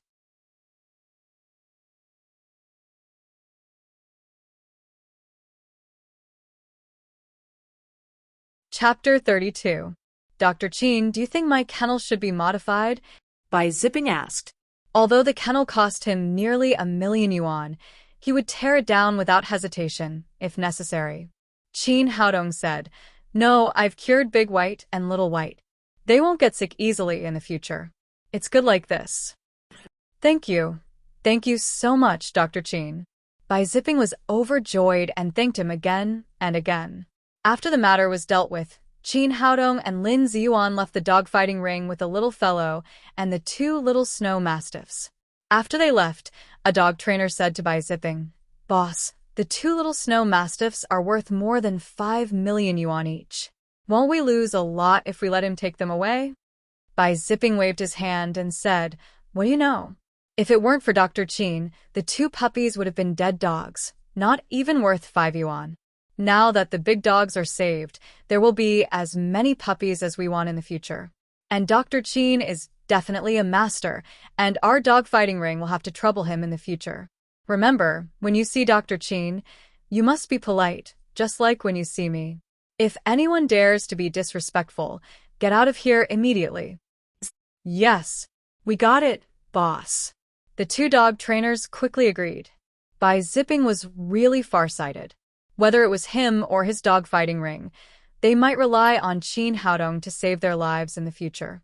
Qin Haodong and the little fellow got in the car together and rushed home. After the 2 little snow mastiffs joined them, the atmosphere in the car suddenly became much more cheerful. The 2 little snow mastiffs had just been born, so they were not big. Half a marrow cleansing pill was enough for them to complete the marrow cleansing. At this time, not only had their physical toughness been greatly improved, but they had also opened a small part of their spiritual wisdom. They were full of spirit and extremely smart. They had a lot of fun playing with Tang Tang. When they got home, The little fellow picked up a little snow mastiff and hurried into the room, shouting, "Mama, Mama, come and see the dogs." Hearing her daughter's cry, Lin Momo came out of the room. When she saw the two little snow mastiffs' furry and cute appearance, she was immediately conquered by these two little things. Women are born to like small animals, plus the two little snow mastiffs, white and furry, are indeed charmingly naive, and anyone who sees them will like them. What a beautiful puppy! Of course, Lin Momo would not grab the little snow mastiff in her daughter's arms. She stepped forward and directly took the one in Qin Haodong's hand. She held it in her arms and liked it very much. "What kind of dog is this? A Pekingese?" "Pekingese?" Qin Haodong was speechless and said, "This is a Tibetan Mastiff, not a Pekingese." Lin Momo glared at him charmingly and said, "You're talking nonsense again. I've seen Tibetan Mastiffs before. They're like lions. How can they be so cute?" Qin Haodong said helplessly, "Sister, this little snow mastiff is only 2 days old. How old do you want it to be?" "Impossible. Can't you be a little more serious? 2-day-old puppies don't even know how to crawl, so how can they run around like they are now?" Qin Haodong didn't bother to explain and said, "Whatever. If you like Pekingese, you can raise it as a Pekingese." At this time, the little fellow cried, "Papa, are the dogs hungry?" The two little snow mastiffs hadn't eaten anything since they were born. Cutting hair and washing marrow could only strengthen their bodies, but it couldn't fill their hunger. At this time, the two little things were running around. They looked like hungry ghosts reincarnated. "Well, they're hungry. Find something for them to eat," Qin Haodong said. Tang Tang immediately found a lot of milk and her snacks and fed the two little snow mastiffs little by little. Seeing the little fellow feeding a piece of beef jerky to the little snow mastiffs, Lin Momo hurriedly cried, "Tang Tang, puppies can't be fed randomly. It's easy to have diarrhea." Qin Haodong said, "It doesn't matter. They can eat anything. Don't worry about it." Although the two little snow mastiffs were a little small, their bodies were extremely strong. Now their stomach and intestines were comparable to steel, so they had no problem eating anything. With her father's permission, the little fellow fed them more vigorously. The two little snow mastiffs could really eat. Not only did they drink the 2 small pots of milk, but they also ate a lot of snacks brought by the little fellow. Lin Momo was amazed again and again. She didn't know where the food was eaten by such a small body. Seeing that the 2 little snow mastiffs were deeply loved by the 2 beauties, Qin Haodong said, "These 2 little things came to our house. We have to give them a name, otherwise it's very inconvenient to call them." "You're right. They should have a name." Lin Momo said, "These 2 puppies are white. Let's call them Big White and Little White." Tang Tang quickly waved her hand and said, No, Big White and Little White are their papa and mama." "Oh." Lin Momo thought for a moment and said, "How about Candy Bean and Candy Grain?" Qin Haodong was speechless. Although the 2 little snow mastiffs were cute, he couldn't let them follow his surname. It would be a mess. He quickly said, "No, Candy Bean and Candy Grain. We need them when we have children in the future." Yes. I want a younger brother and a younger sister." The little fellow followed. "Bah." "You wish." Lin Momo's cheeks were crimson. She glared at Qin Haodong and said angrily, "This is not good. That is not good. What do you want to call them?" "Just call them Da Mao and Mao," Qin Haodong said. Great. The little fellow immediately raised her hand in agreement. Then she patted the heads of the 2 little snow mastiffs and said, "From now on, you will be called Da Mao and Mao." Da Mao and Mao seemed to be able to understand the little fellow's words and immediately wagged their tails happily. After the family had dinner, Lin Momo and Tang Tang gave Da Mao and Mao a bath. The 2 little things looked much cleaner. After playing for a while, the little fellow took Qin Haodong's hand and said, "Papa, tomorrow is the weekend. You and Mama take me out to play." "I have no problem. Ask your mother if she has time," Qin Haodong said. "Mama, can you do it?" Other children go out to play with Papa and Mama on weekends. The little fellow looked at Lin Momo with a longing face. Lin Momo hesitated for a moment, but looking at her daughter's longing eyes, she agreed. Since she could not find Tang Tang's biological father, it was good to use this godfather to satisfy her daughter's psychological needs. Great. Great. I can go out to play with Papa and Mama. Tang Tang jumped happily on the ground. Da Mao and Mao seemed to be infected by Tang Tang's mood and kept jumping with her. Time passed quickly. It was time to go to bed at night. Tang Tang took Qin Haodong and Lin Momo to bed. Unlike last night, there were 2 more puppies on the bed, sleeping on the left and right of the little fellow. Soon Tang Tang, Da Mao, and Mao fell asleep. Qin Haodong also wanted to pretend to be asleep, but he was pulled up by Lin Momo. Well, you should go back. Qin Haodong said, it's so late, and the bed is big enough. Let me sleep here. No, you are a man. You can't sleep with 2 women. But it is also a male. Qin Haodong said, pointing to Da Mao, who was sleeping on his back. It can, but you can't. Lin Momo said. Alas. Qin Haodong sighed. These days, he was not even as good as a dog. But there was no way. Lin Momo insisted on driving him away, so he could only get up and go back to his home to sleep. The next morning, Qin Haodong came to Lin's house and cooked a hearty breakfast with Chef Zhang Dafu.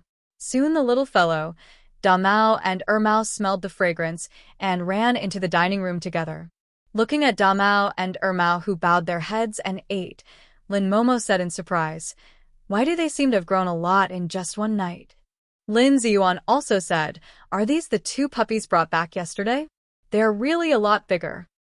Tibetan Mastiffs originally grew fast, and with Qin Haodong cutting their hair and marrow, Da Mao and Mao's growth speed was naturally much faster than ordinary dogs. It's strange that they don't grow fast when they eat like pigs. I should not have called them Da Mao and Mao, but Big Pig and 2 pigs. After Qin Haodong said that, the little fellow giggled. After breakfast, Qin Haodong and Lin Momo went out to play with the little fellow. In order to protect his daughter's safety, Lin Ziyuan increased the number of bodyguards around Lin Momo from the original 4 to 10. The captain of the bodyguards was still Zhang Disheng. Before leaving, he told Zhang Disheng again, be careful when you go out and protect the safety of Momo and Tang Tang. Zhang Disheng patted his chest and said, don't worry, boss. Nothing will happen as long as I'm here. Qin Haodong shook his head slightly in his heart. Zhang Disheng talked big, but he was not very competent as a bodyguard. Otherwise, Lin Momo would not have been hit last time. But he didn't care about that. In fact, he didn't need other bodyguards at all. He held the little fellow in his arms and got on a stretch Lincoln with Lin Momo. Together with the 3 cars of the bodyguards, the 4 cars formed a small motorcade and rushed to Mickey Children's Paradise. After setting off, Qin Haodong was playing games in the car with Tang Tang in his arms. Suddenly, he keenly felt that there was a disturbance in the cars outside, and they all moved to the side of the road. The Lin family's motorcade also moved to the outermost lane, giving way to the middle road. Then, a super luxurious motorcade drove past them. It was a domineering Hummer that opened the way, followed by an RV. Behind the RV were all large SUVs. There were as many as 10 in total. If he hadn't seen the tattooed bodyguards in black sitting in those cars, Qin Haodong would have thought that some big shot from Huaxia had come to Jiangnan. Whose motorcade is this? Isn't it a little too high profile? Qin Haodong asked. Lin Momo said, there is only one person who dares to set up such a battle in Jiangnan, and that is Long Haisheng. Qin Haodong asked, who is Long Haisheng? Is he more powerful than Lin's group? Lin Momo said, there is no comparison. Although Lin's group has a high status in Jiangnan, it is a legitimate businessman and never intervenes in underground affairs.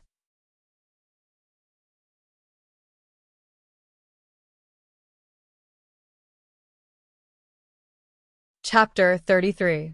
Qin Haodong was just an ordinary college student before, so he had nothing to do with Long Haisheng.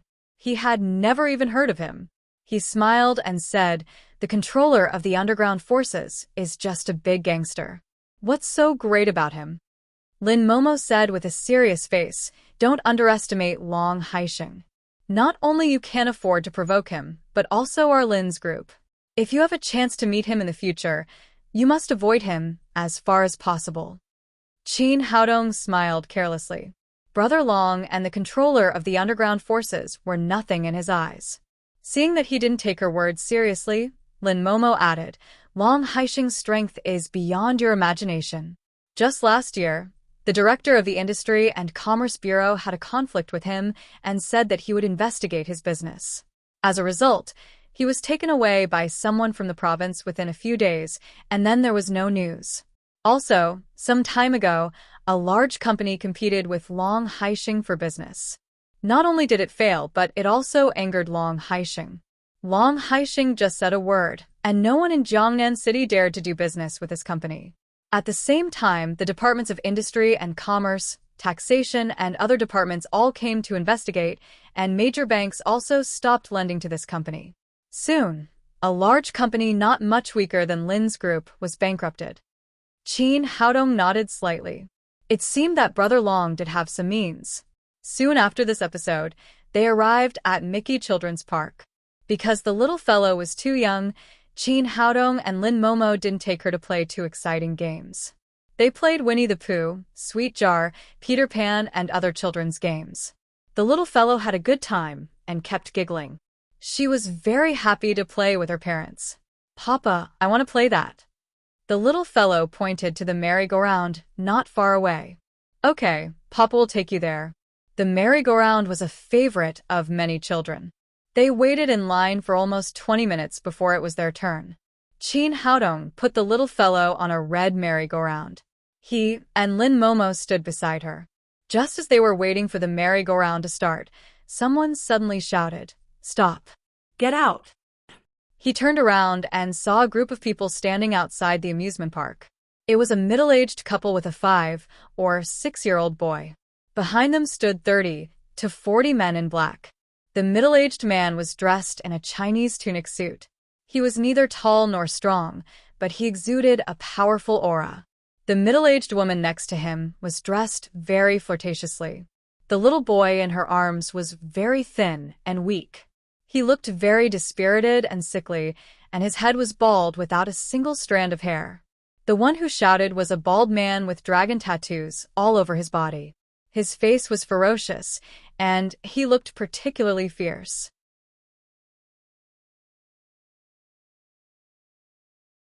Seeing the bald man's appearance, the people in the amusement park left one after another. After all, these people seemed to have extraordinary origins. Ordinary people could not afford to offend them. Seeing that his place had been cleared, the staff of the amusement park hurried over and said, "Sir, what can I do for you? Our young master wants to ride the merry-go-round. We'll book this place. We won't forget the money," the bald man said as he took out a few bills and threw them into the arms of the staff.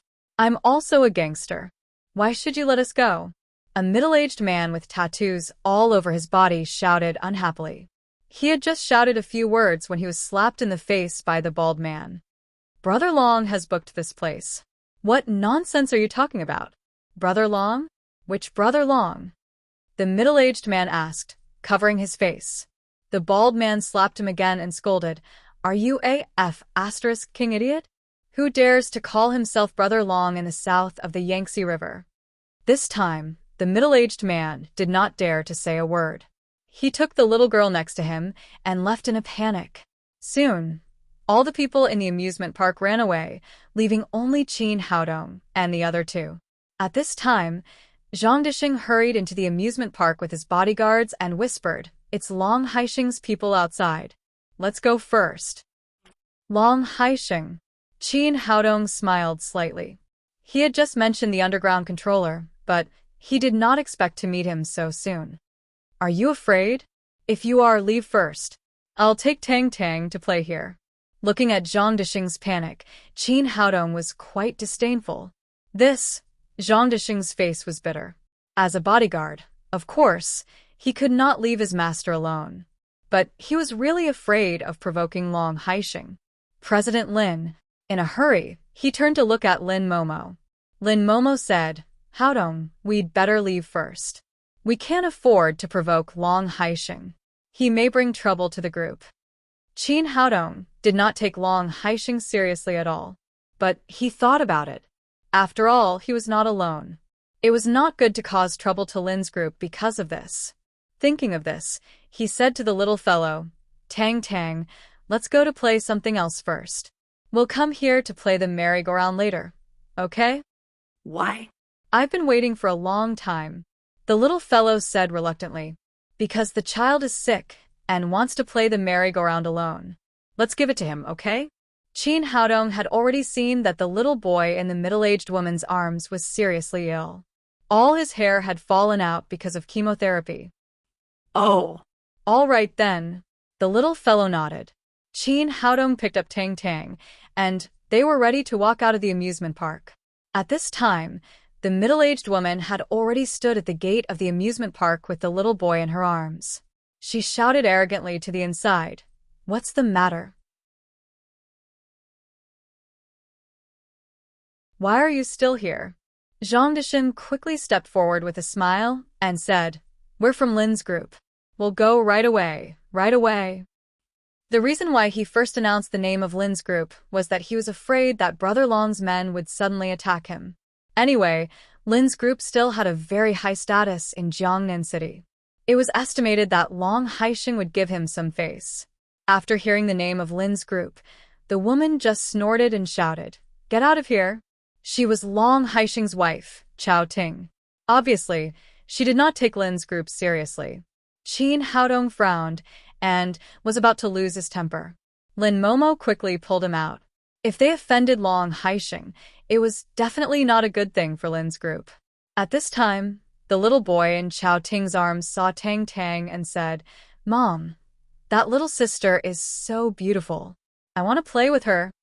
Chao Ting turned to look at the little boy in her arms.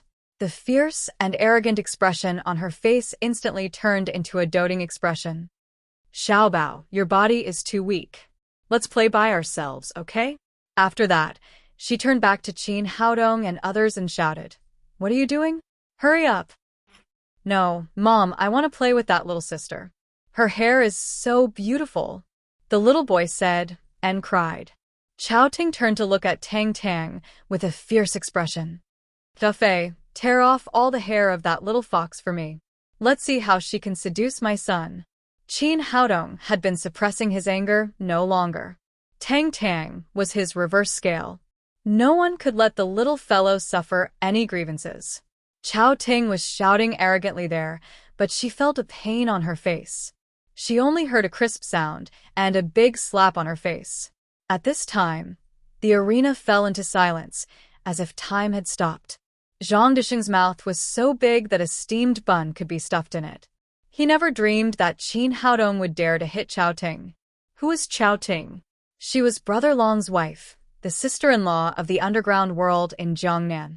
She didn't expect that Qin Haodong, who had always been happy, would be so irritable and hit her.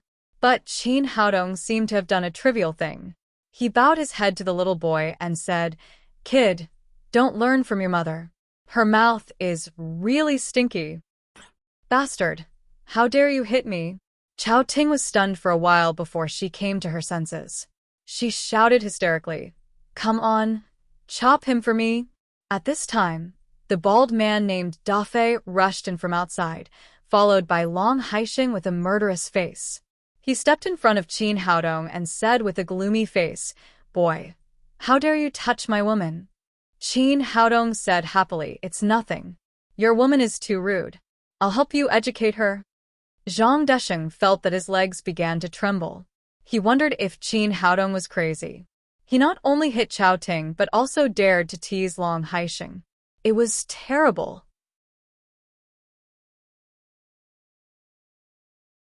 He didn't know if Long Haisheng would destroy all of them in a rage.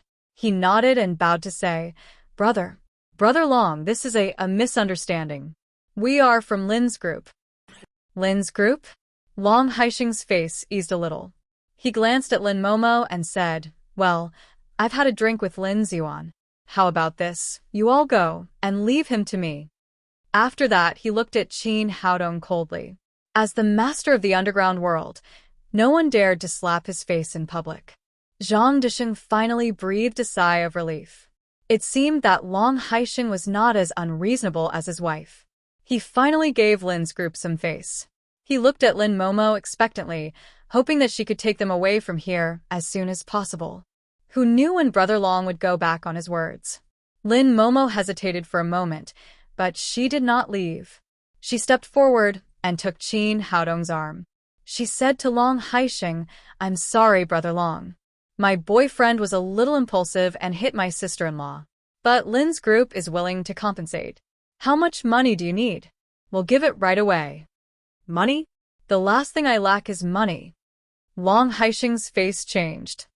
Since you don't want to accept my kindness, then don't leave. Anger rose in his heart. A gigolo boy dared to hit his wife in public.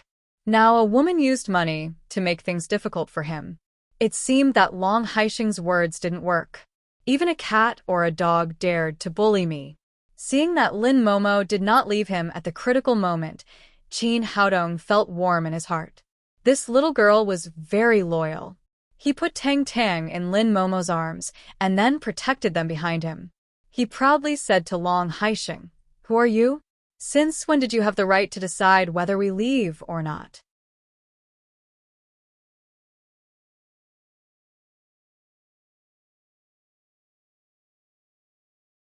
Chapter 34. Ha ha ha ha. What am I? Long Haixing was so angry that he laughed. He pointed at Qin Haodong's nose and shouted, "I tell you, in Jiangnan City, whoever I want will live and whoever I want to die will die." Lin Momo's heart sank. She thought it was over. Originally, she could talk to Long Haixing with the face of Lin's group. Now there was no hope of negotiation at all. Even if Lin Ziyuan was there, it would be useless. She didn't understand why Qin Haodong challenged Long Haixing, who was not an impulsive person. At this time, Chao Ting jumped over and screamed, "Honey, chop him to death. You must chop him to death." Long Haixing shouted angrily, "Da Fei, do it. Kill him for me." The bald man had been waiting for a long time, waiting for his master's order. He cracked his knuckles and looked at Qin Haodong with a grim smile. "Boy, you're looking for deaths." He was 1.9 meters tall, with bulging muscles all over his body. He was like a steel cast, which made people feel scared. Zhang Disheng's bodyguards couldn't summon up any courage to fight him when they saw his fierce appearance. Da Fei was Long Haixing's #1 general. He had practiced martial arts since he was a child and played underground boxing for many years when he grew up. He was skilled and ruthless. He had made great contributions to Long Haixing over the years. He once chased and killed more than a dozen people, and no one dared to provoke him in the underground world. After that, he punched Qin Haodong in the face. His arm looked thicker than an ordinary person's thigh. If it really hit Qin Haodong's face, he would be dead or disabled. When Zhang Disheng and others saw the power of this punch, their expressions changed greatly. They involuntarily stepped back for fear of being affected. The little fellow also seemed to feel something wrong. She lay in Lin Momo's arms and cried in fear, "Mama, I'm scared." Qin Haodong seemed to be fine. He turned back and smiled at the little fellow. "Tang Tang, don't be afraid of anything as long as Daddy is here." As he said that, he didn't look back at all. He raised his hand and grabbed Da Fei's fist. It seemed that he had eyes on the back of his head. He firmly held Da Fei's fierce fist. Da Fei's expression suddenly changed. His punch had the strength of hundreds of kilograms, which could penetrate a few planks of wood. Unexpectedly, it was casually taken by the young man in front of him. He retracted his fist, feeling as if he had just punched an iron plate. His knuckles were in pain from the shock, and he couldn't help but feel apprehensive. "I didn't expect you to be a martial artist." After that, he pulled out a shiny dagger from his waist and stabbed Qin Haodong's chest with a flash of cold light. Qin Haodong frowned. It seemed that this guy really wanted to kill him. Since he was so ruthless, he couldn't blame him for being rude. He lifted one foot as fast as lightning and kicked Dafei's wrist lightly with the tip of his foot. With a crack, the wrist was broken into two pieces, and the dagger flew out of his hand. Then he kicked Dafei hard in the chest. In everyone's incredulous eyes, Dafei's tall body flew out like a broken sack and hit the merry-go-round next to him. "Dafei, how are you?" Long Haixing's face was gloomy. Dafei was the first general under his command. Today, he was defeated by such a weak boy toy. Dafei just felt like he had been hit by a train. It seemed that all his internal organs had been displaced. He spat out a mouthful of blood. Obviously, he was badly injured and had no more combat power. "Good boy. You are good at fighting." The muscles on Long Haixing's face twitched involuntarily. He was extremely angry. He had been in charge of the underground forces in Jiangnan for many years. He had never been provoked like this. At this time, he just wanted the young man in front of him to know how powerful he was. "No matter how good you are at fighting, let me see how many you can beat." He raised his hand and waved, shouting to the thugs behind him, "Let's go together and chop him to death." After receiving the order, the men in black behind him pulled out weapons such as steel pipes and machetes and rushed up together, shouting. When Zhang Dixing and the others saw this situation, they were already scared and ran far away. Only Qin Haodong stood there alone, facing dozens of big men with machetes in their hands. "You are courting death." In the face of the aggressive men in black, Qin Haodong was no longer polite. He punched and kicked. As long as those men in black were touched, they were either dead or disabled. The weapons such as steel pipes and machetes in their hands could not even touch the corner of Qin Haodong's clothes. Looking at the man in front of her who swore to protect her, Lin Momo felt warm in her heart. For many years, she had wanted to find a strong support for herself and her daughter. Today, she finally found this feeling. "Papa is so great. Tang Tang loves you." The little fellow was no longer afraid at this time. She clapped her hands to encourage Qin Haodong behind. Soon the battle was over. The whole playground was full of moaning people. They were holding their hands or feet and howling loudly there. Qin Haodong was angry that these people were too cruel, so he showed no mercy. These people were all injured, and almost all of them had their hands and feet broken. He won? Zhang Dixing's eyes widened, as if he had seen a ghost. He had never seen such a terrible skill. Lin Momo was also shocked. She only knew that Qin Haodong's medical skills were superb, but she didn't expect that his skills were so good. One person beat dozens of strong men with knives. This kind of scene could only be seen on TV before, but today it happened in front of her eyes. Qin Haodong clapped his hands and walked slowly to Long Haixing and Chao Ting. "How about it? Can you still control my life and death now?" Long Haixing's face was livid. He didn't expect that all his powerful men together were no match for Qin Haodong. This skill was so terrible that he had not seen many people like him in his decades in Jiangnan. But in any case, he was the boss who controlled the underground world in Jiangnan. Although he was shocked, he did not panic too much. "Young man, you are really good at fighting. You can beat dozens of people by yourself, but can you beat a gun? I have seen masters before, but in the end, that man was killed by a gun. Now, in this society, it is useless to rely on fists alone. Believe it or not, I can put you in prison with a phone call now." The more he said, the more proud he was. It seemed that he had regained the initiative. Long Haixing could dominate Jiangnan City not only because of his brothers who could fight, but also because of the power behind him. Otherwise, he would have been taken down long ago. Qin Haodong smiled and said, "Believe it or not, I can kill you now." He did want to kill. If he didn't get rid of this man, there would be a lot of trouble in the future. As the best Chinese medicine practitioner, he had many ways to make Long Haixing die without anyone knowing. No one could find out the cause. Long Haixing had been in Jianghu for many years, but at this moment, he felt a great threat from the young man in front of him. Although Qin Haodong had always been happy, his sharp eyes made him feel scared. Just then, a voice came from outside the amusement park. "Dr. Qin, why are you here?" Qin Haodong turned his head and saw Bai Zipping coming in from outside. After seeing the injured men in black and Long Haisheng with a livid face, Bai Zipping asked in surprise, "Haisheng? What's going on?"